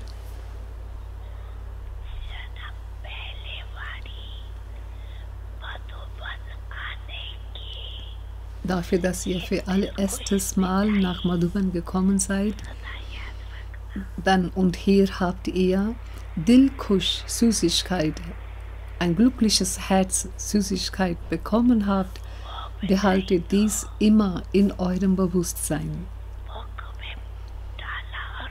Die andere Süßigkeit, die tut man in den Mund hinein und dann endet sie auch, aber diese Süßigkeit bleibt immer mit euch. Die Dilkush Süßigkeit, die fröhliche Herze Süßigkeit. Acha, jetzt konntet ihr euch hinsetzen.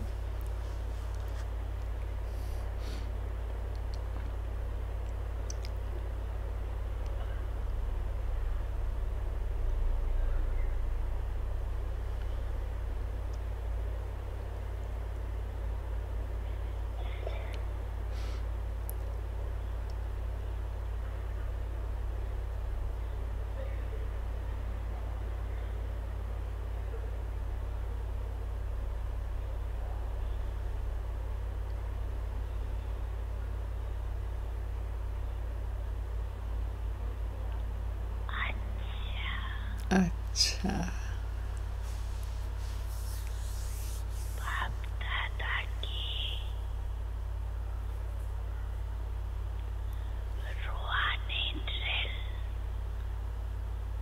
Die spirituelle Drille,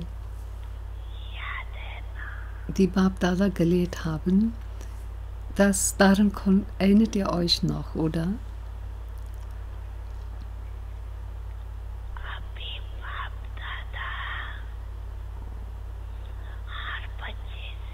Jetzt sagen Bapdada jedem einzelnen Kind, ganz gleich, ob das Kind neu ist oder schon längere Zeit dabei ist, ob es klein ist oder groß ist.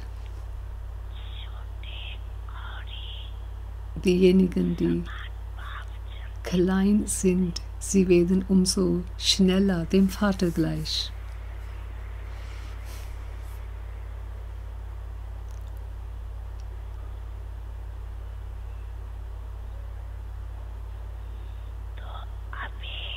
Jetzt, innerhalb einer Sekunde,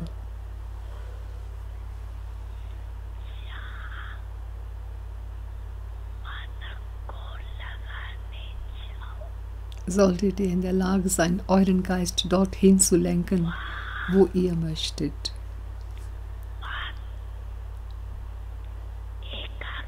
Der Geist sollte in jener neuen Richtung stabil stehen. die Konzentration erreichen. Diese Drill der Konzentration solltet ihr dauerhaft üben.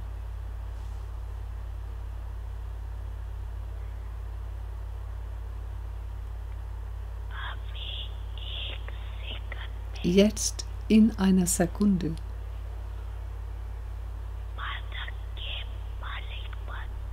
werdet die Herren eines Körpers, eines Geistes,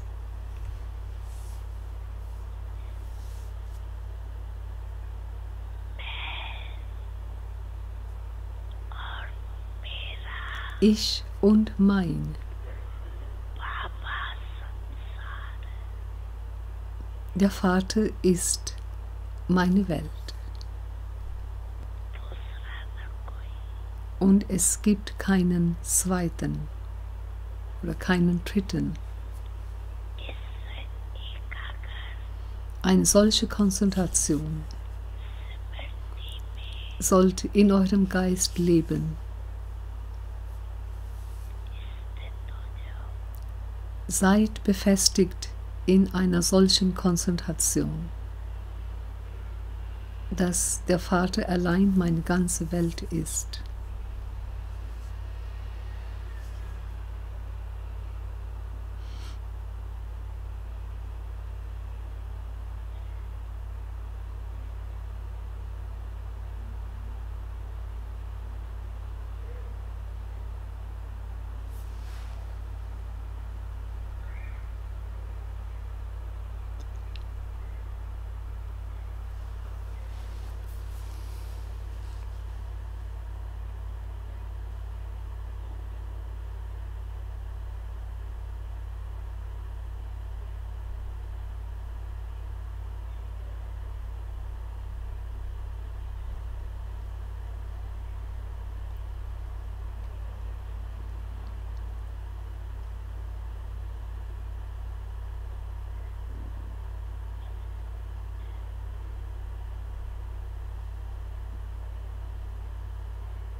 Denjenigen aus allen 4 Himmelsrichtungen,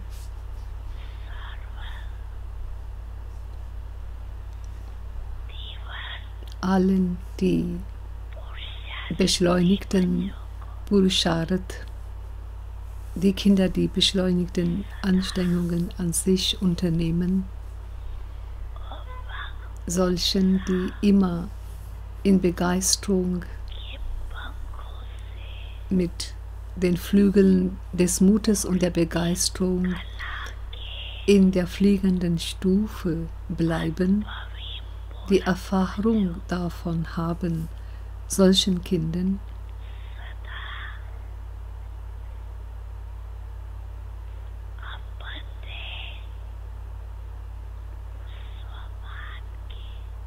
den Kindern, die immer in ihrer Selbstachtung leben, auf dem Sitz der Selbstachtung fest sitzend bleiben.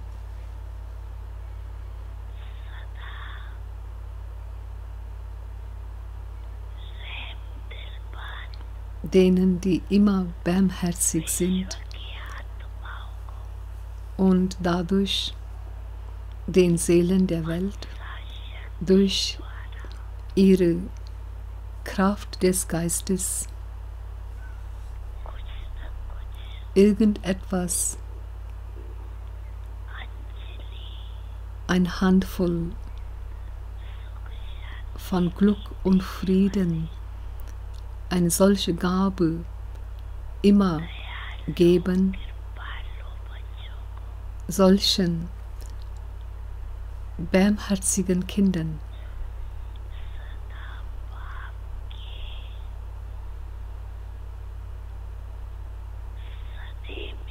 denen, die immer in der Liebe zu einem Vater leben, die in seiner Liebe aufgegangen bleiben, die auf seinem Herzenthron sitzend Kinder sind, denen Bapdadas Liebe, Grüße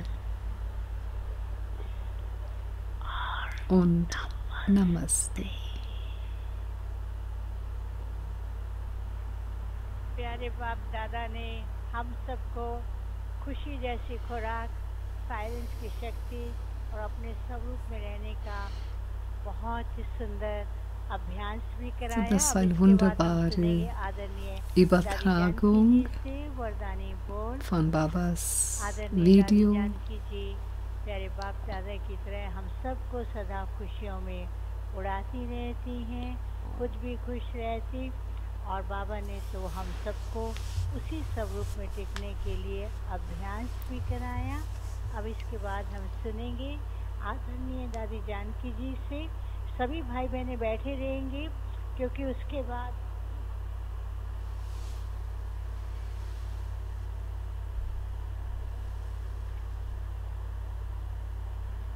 इसके दादी जी के बाद हम मधुरवाणी ग्रुप के द्वारा गीत सुनेंगे। Wir haben diese Übertragung weltweit gehabt, in Deutschland und auch darüber hinaus, auch in andere Länder. Die Übertragung von Deutsch wohl geht weltweit. So jedes Mal sind ca. 100 PCs, die sich anschließen, alle Zentren, die meisten Zentren in Deutschland und auch die anderen in anderen Ländern. bol.bkwsu.de, da ist die Aufzeichnung verfügbar.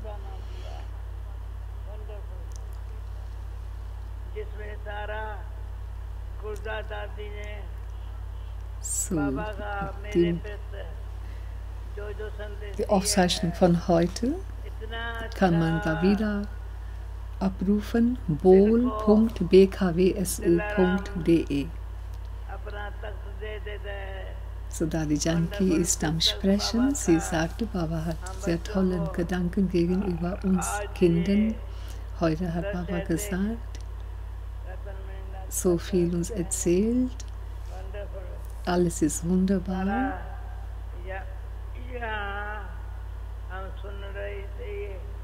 So, hier habe ich alles gehört. Dadi Gulzar ist großartig. Sakar Baba hat uns tolle Erziehung gegeben. Dann durch Dadi Gulzar hat Avyakt Baba uns auch eine großartige Erziehung gegeben. Und jetzt ist auch wunderbar, haben alle Babas liebe Grüße bekommen.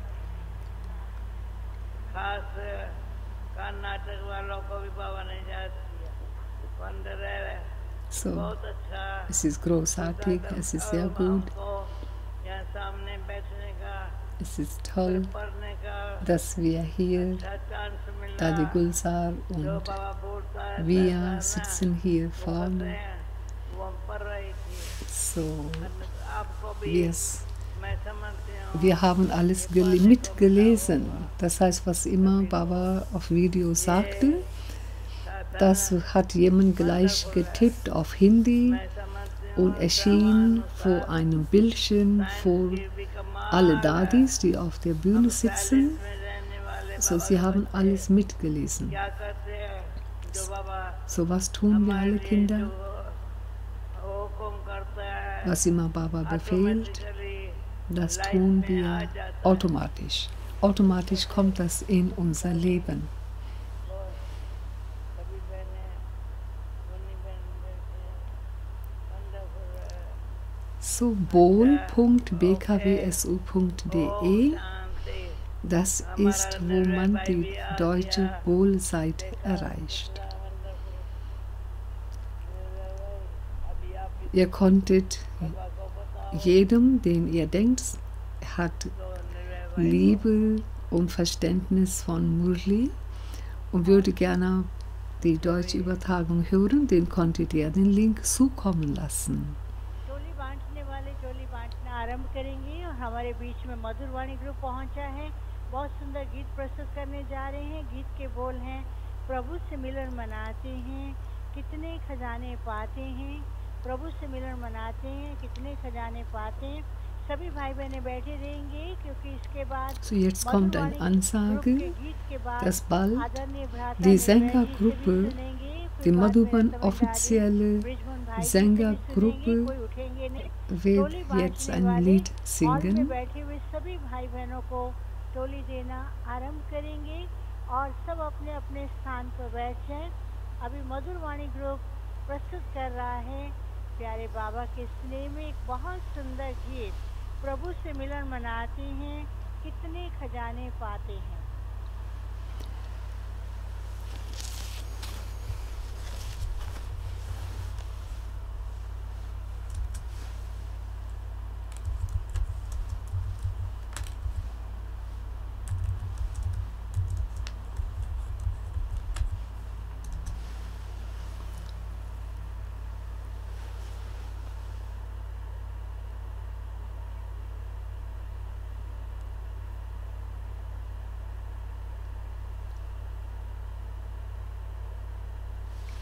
सभी भाई बहनों से निवेदन है कि आदरणीय दादी हमारे साथ हैं, आदरणीय भ्राता निर्वैध जी ब्रिजमोहन भाई जी भी हमारे साथ हैं। जब तक दादी और वरिष्ठ भाई हमारे साथ हैं कोई भी उठेंगे नहीं। सब अपने अपने स्थान पर बैठे। आपको टोली मिल रही है, टोली लिए बिना कोई नहीं जाएंगे। Hello hello hello hello hello hello hello hello ठीक है hello hello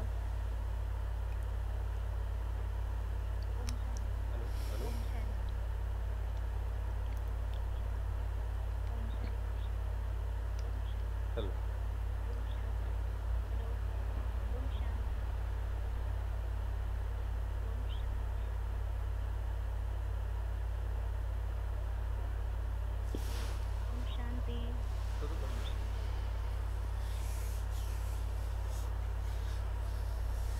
So wie gesagt, wir haben bei Deutsche Wohl viel Kapazität, um so viele PCs zu uns anzuschließen lassen, wie möchten.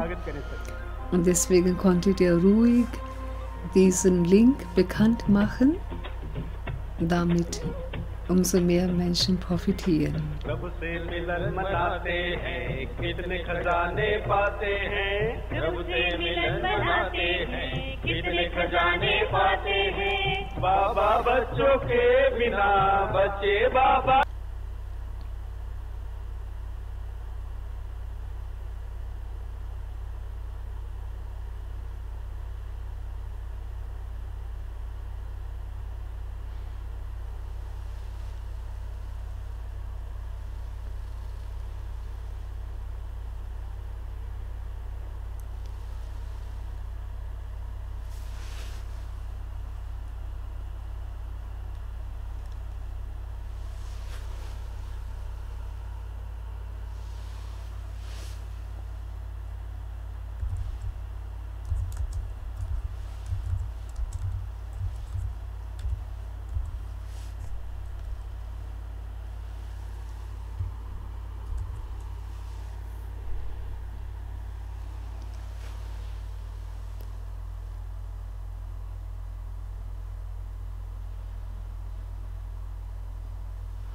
So momentan gibt es eine Unterbrechung aus Madhuban.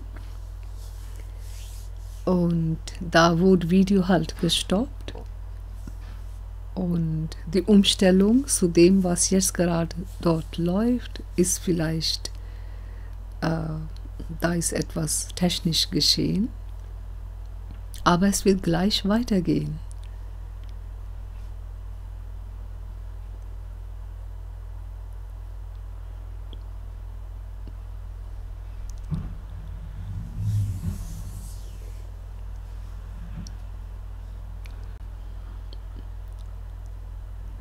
Zu Deutsch Wohl-Übertragungszeit ist sehr besonders.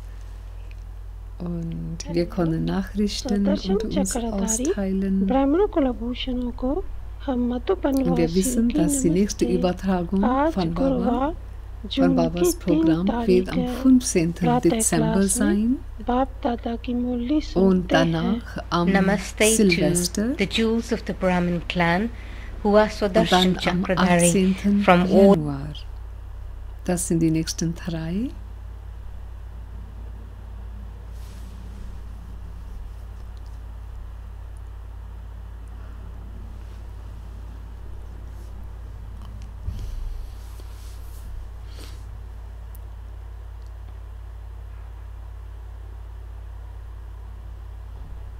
Was immer Dienstnachrichten ihr uns sendet, können wir über dieses Medium von Deutsch Wohl bekannt geben. Neulich war ich zum Beispiel in Essen. Dort läuft sehr guter Dienst. Der Bruder Beda, Petra, Poonam, Keval, Keshav, die machen sehr guten Dienst zusammen. So, da laufen sehr, sehr schöne Veranstaltungen.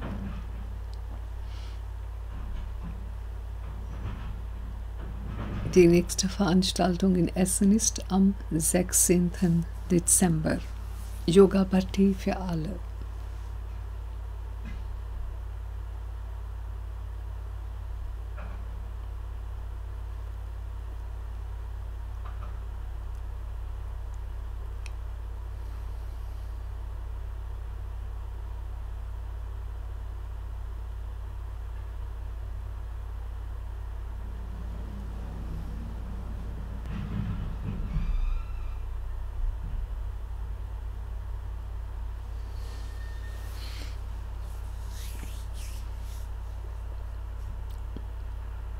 Wann immer ihr die Babas Übertragungen hört, dann ihr von uns aus werden die beiden Sprachen, Hindi und Deutsch, übertragen.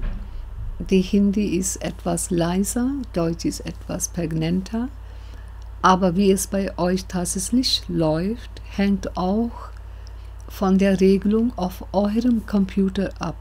Das heißt, wenn ihr merkt, dass die Hindi zu laut ist, Deutsch nicht so deutlich ist oder da ist etwas, was ihr ändern möchtet, von uns aus werden beide Sprachen in reiner Signal gesendet und auch in der Relation Hindi leiser, Deutsch prägnanter. Aber wenn ihr irgendeine Änderung braucht, dann die konntet ihr und musst ihr sogar selbst auf eurem PC unternehmen. Und das heißt, eure Balance, Pegel einstellen. Ja, Balance, Regel einstellen. Das heißt, wenn immer ihr jemanden Neuen zu diesem Link einlädt, konntet ihr bitte das gleich sagen, dass derjenige Hindi-Deutsch-Verhältnis selbst regeln muss. So es scheint, dass aus Madhuban ist eine Dauerunterbrechung, das heißt, die Übertragung ist beendet und damit bedanke ich mich an alle Zuhörer und ja, dann werden wir uns wieder treffen am 15. Dezember. Aha, es geht doch weiter. Okay, da haben wir wieder die Übertragung aus Madhuban ist da आदरणीय भ्राता निर्भय भाई जी से आज के इस प्यारे बाप दादा के मिलन के अवसर पर आदरणीय भ्राता निर्भय जी। So Nirvay Bhai spricht jetzt. Om शांति।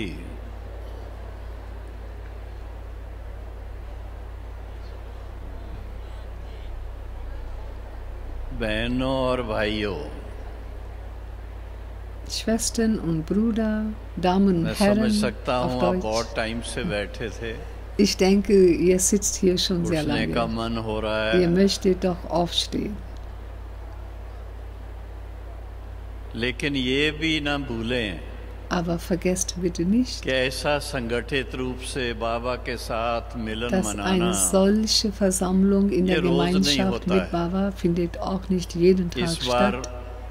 विशेष रूप से Dieses Karnataka Mal zone ganz besonders, wo Karnataka zone के बहनों Karnatik भाइयों erinnert. को Die Brüder, कितनी Schwestern खुशी aus होगी। Karnatik sind sehr erfreut. खास बाबा ने आप Speziell सबको hat Baba an euch gedacht. कितना दिल से प्यार Mit wie किया, viel Herzensliebe दुलार hat किया Baba an euch gedacht. और पुचकार की, Baba, महिमा की। Baba hat euch Baba gelobt. praised you जो बाबा ने and also मुरली के द्वारा उस समय whatever Baba So, ich spoke in the höre jetzt Murli, English. Baba also told to Auch. Karnataka what they have to do, and you have really fulfilled Bapdada's hopes. I don't think there is any corner of Okay. Karnataka left So, where Baba's message has Dann not konntet ihr ja gone, jetzt doch not reached, or Englisch Baba's flag hören, not hoisted weil there. die Originalübertragung This is ist why you can nicht clap for mehr yourselves, vorhanden. Karnataka. So, die Übertragung aus There's Madhuban so many hört centers auf. there, Jetzt so many brothers and sehen wir sisters, ein so many teachers, Video so von many Gita YouTube, Pathshalas everywhere in bereits Karnataka.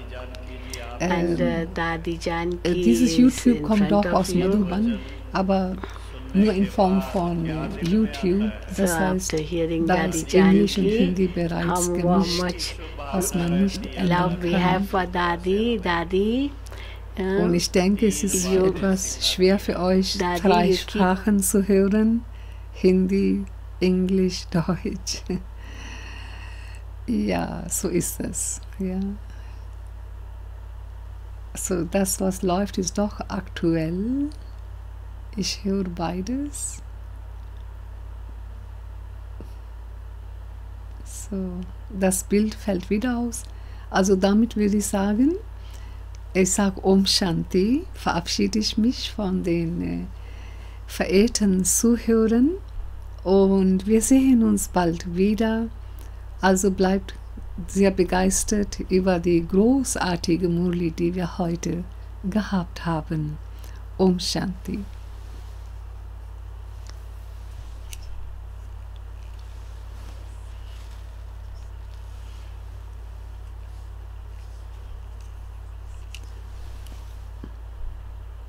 Wir werden einfach die englische Übertragung weiterlaufen lassen für einige Minuten.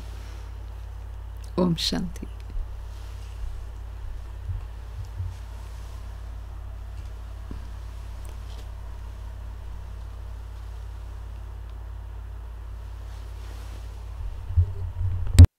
And from Indore, Arti Didi is also sitting here. उनके लिए भी ताली बजाओ। You can clap for her too.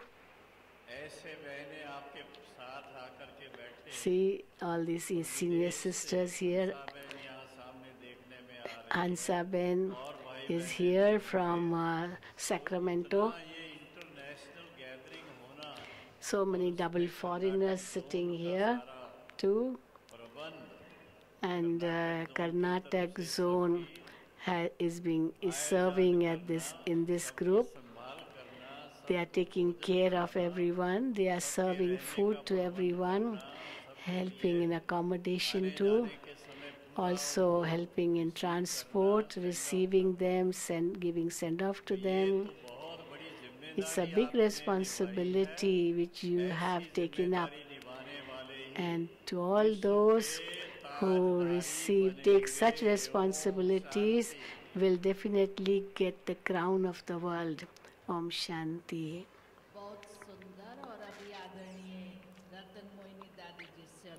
Now we will hear from Ratan Moini Dadi ji. प्रेरणादायी बोल हम सभी के समक्ष रखें। आदरणीय रतन मोइनी दादी जी।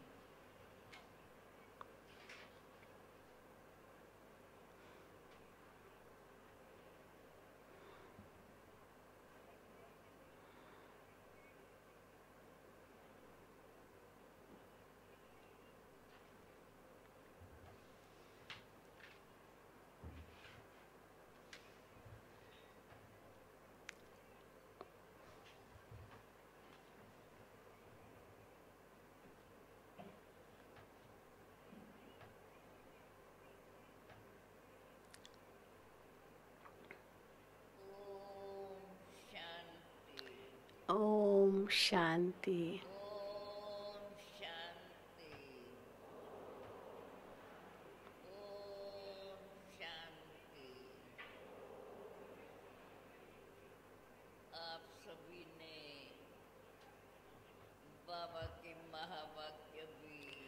All of you heard Bapdada's versions, and according to the time,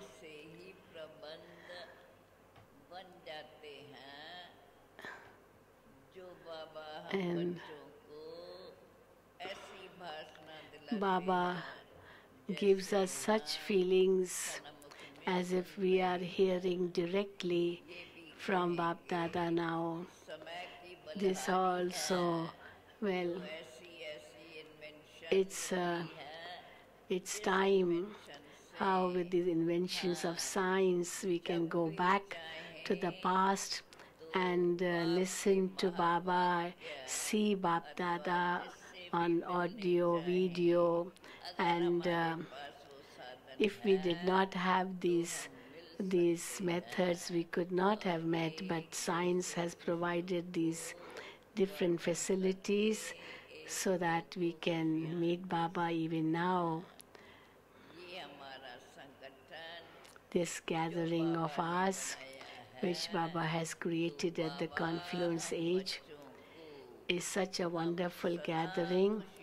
Baba wants all of us to be constantly happy. Baba has given us so many treasures, and we have to distribute these treasures to all. How Baba has given us unlimited treasures. So whatever treasures we have received, we have to share them with all, give them to all, distribute them to all, and make them also so fortunate as we are. They too remain happy all the time.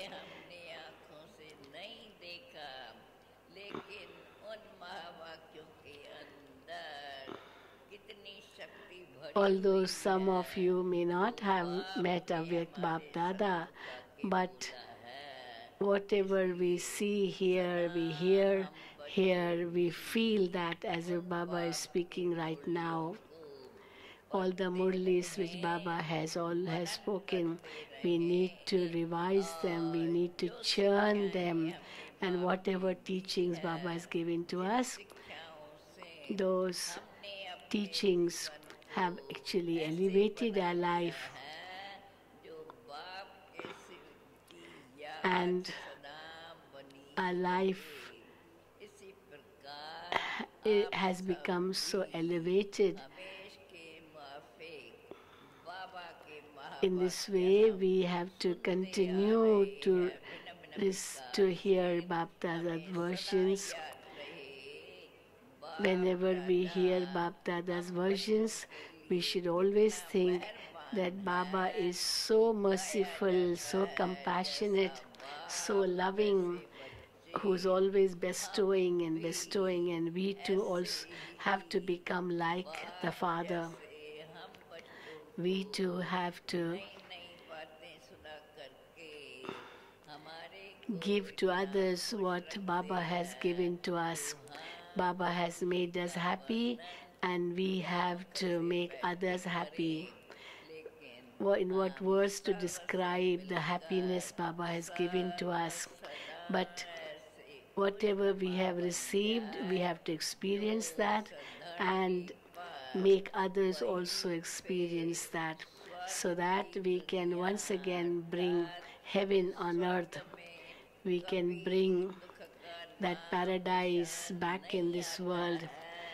In that world of paradise, there is no sorrow at all, no unhappiness at all. So we want this world to become a world of paradise, world of heaven once again, and we're all working for that. So you're hearing all this with so much love, and whatever you have heard from Bapdada, you have to imbibe that, bring it in your actions.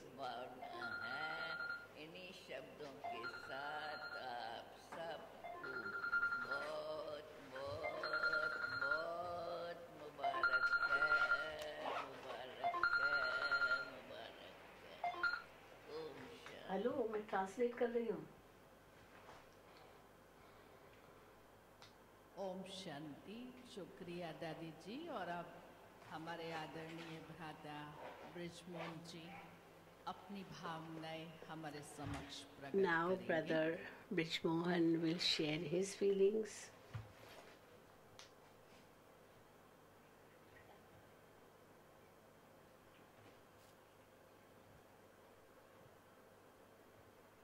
Karnataka बेलगांव यन्नम्मा नगर के लताबेन और केशव भाई कृपया शीघ्र ever healthy hospital पहुंचे.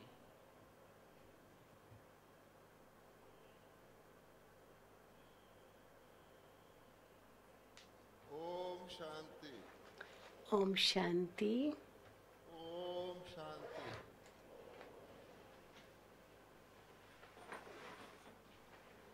हम प्यारे बाबा के बच्चे रोज वंडर नया नया देखते. We, Baba's children, आज हमने क्या experience a new wonder every day. Today's wonder was science power that science power silence power ने and silence power both together बाबा को कर्नाटक के आए हुए भाई बहनों को science power and silence power both work together, and how the souls of Karnataka heard and saw Bapdada, and they got such a beautiful feeling as if Bapdada came only for Karnataka brothers and sisters. So the whole meeting, whole Murli was for Karnataka. Karnataka के भाई बहनों को Baba made everyone from Karnataka to stand up. Then Baba also made the new arrivals, the first timers, to stand up. And it's such a wonder that only Baba can do. That how science and godly power gives us this feeling that Karnataka वाले भाई बहन विशेष तौर पर बाबा से direct as if those of Karnataka hearing Murli directly from Baba and getting that feeling, this only Baba can do and none other. दूसरी बात Second thing, आज की मुरली में in today's Murli, Baba बहुत ही वैरायटी प्रकार की हमें शिक्षाएं gave us variety teachings. दो चार points In other Murlis, there are few points only mainly spoken, but today Baba gave so many points of Gyan that our aprons are full. Baba said, my children are the holiest, the highest.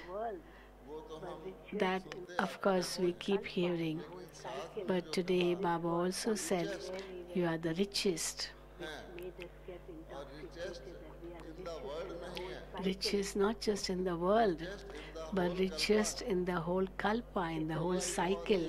This was something very, very deep, which made us get intoxicated that we are the richest in the whole cycle. In the world, they say, so and so richest in the world. So, who are the richest in the world? Their names are mentioned, but then they are richest in the world maybe just for one life. But richest in the whole kalpa, they are rich for so many lives. And the basis of that is the confluence age. That in this small age of the confluence age, on the basis of spirituality, purity, we become the richest in the whole kalpa for so many births, birth after birth. If we just, remember only this, how intoxicated we'll become. You can clap on this. Then Baba said that the easiest way to earn an income, to accumulate an income, just start putting dots. How many zeros you can put, you can keep on adding and adding and adding. The easiest method for adding zeros, just start putting dots, dots, dots. 3 dots, Baba keeps telling us. But you can keep on increasing these dots. Then my and mine. Baba said in such a beautiful way, the easy way to become a constant yogi, I and mine. Baba said, change the language. And then Baba said, in every thought, every word, every action, every relationship, every contact, make it be used in a worthwhile way. And for that, you have to see that whatever thoughts you create, whatever words you speak, whatever actions you do, whether you are contented yourself and those who come in your contact are also contented. If both are content, then you're accumulating your treasure. So many things Baba said which all of us had. And now if you read this Murli again, your joy, your happiness will increase even more. But the most important thing is that everyone is feeling, although we are only revising the Avyakt Murli, but then the feeling is that according to the time, it is so accurate. Also, Baba's children who are sitting in front, it was felt as if Baba was speaking directly to the children. And therefore, how much thanks we should give to Bapdada for giving us this method of listening to Bapdada. You can clap loudly to show your happiness. Om Shanti. Okay. Very good. Now, whatever Baba mentioned about silence, we will all sit in silence for a minute, and then in silence we will get up and go for dinner. All those double foreigners, you must have brought your dinner packet from Pandav Bhavana Gyan Sarovar, so you can eat that and return to Pandav Bhavana Gyan Sarovar after 1 minute meditation. Om Shanti.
Om Shanti. साइलेंस के साथ साथ अभी दादियाँ, वरिष्ठ भाई हमारे सन्मुख मंच पर आ रहे हैं और देखिए कितना खुशियों के खजाने से भरपूर कर रहे हैं। ये संगम युग की खुशियाँ सभी को भरपूर कर रही हैं। लास्ट में हॉल के सभी सेवाधारी युवा भाई बहनों से अनुरोध है, कृपया हॉल की कुर्सियाँ 5-5 की थप्पी में लगाएंगे और हॉल की सफाई में मदद करेंगे। ओम शांति।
खुशहाल कर दिया, हाँ खुशहाल कर दिया हो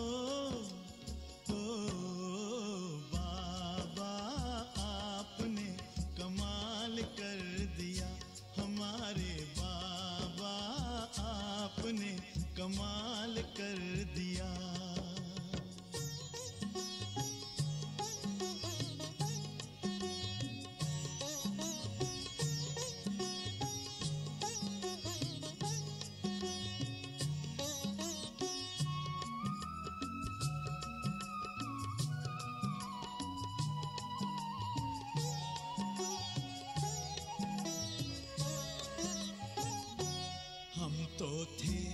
उलझन में मार्ग बताया आपने, हम तो थे उलझन में मार्ग बताया आपने, हम तो थे गफलत में आके जगाया आपने, हम तो थे गफलत में आके जगाया आपने। आपकी मीठी दृष्टि ने हमको निहाल कर दिया, हाँ निहाल कर दिया हो बाबा आपने कमाल कर दिया, हमारे बाबा ओ प्यारे बाबा आपने कमाल कर दिया।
उसका सबका मेरा प्यारा बाबा, मेरा प्यारा बाबा। इसका उसका सबका मेरा प्यारा बाबा, मेरा प्यारा बाबा। दुनिया जिसको ढूंढ रही है वो धरती पे पधारा। आओ मेरे लाडलो, बच्चे कह के पुकारा। इसका उसका सबका मेरा प्यारा बाबा, मेरा प्यारा बाबा। इसका उसका सबका मेरा प्यारा बाबा, मेरा प्यारा बाबा।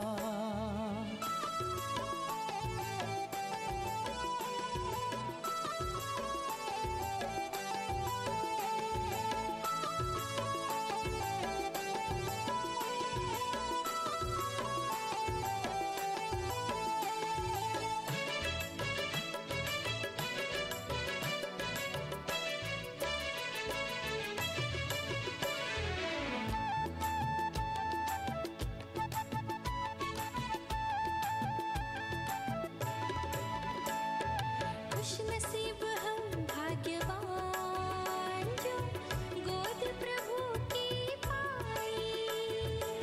सार मिला जीवन का, जिंदगी मुस्काई।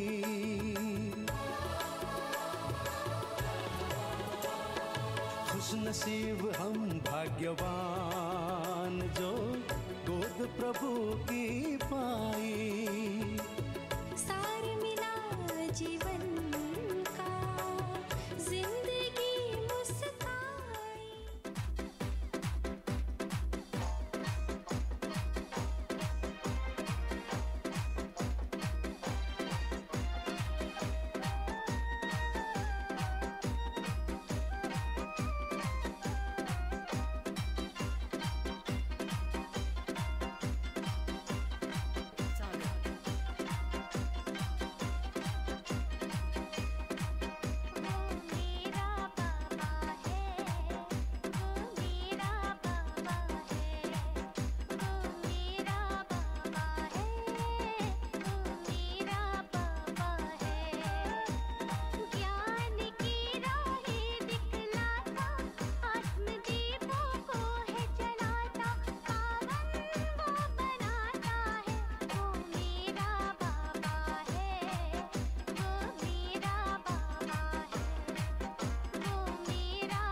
ओम शांति। 30 नवंबर बहुत ही सुंदर बात से शुरुआत है। जिस भगवान को हम बुलाते आए वो अब दुखों से लिबरेट करने के लिए हमारे सम्मुख बैठा हुआ है।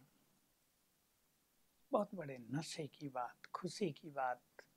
भाग्यवान हैं वो आत्माएं जिन्होंने भगवान को प्राप्त कर लिया।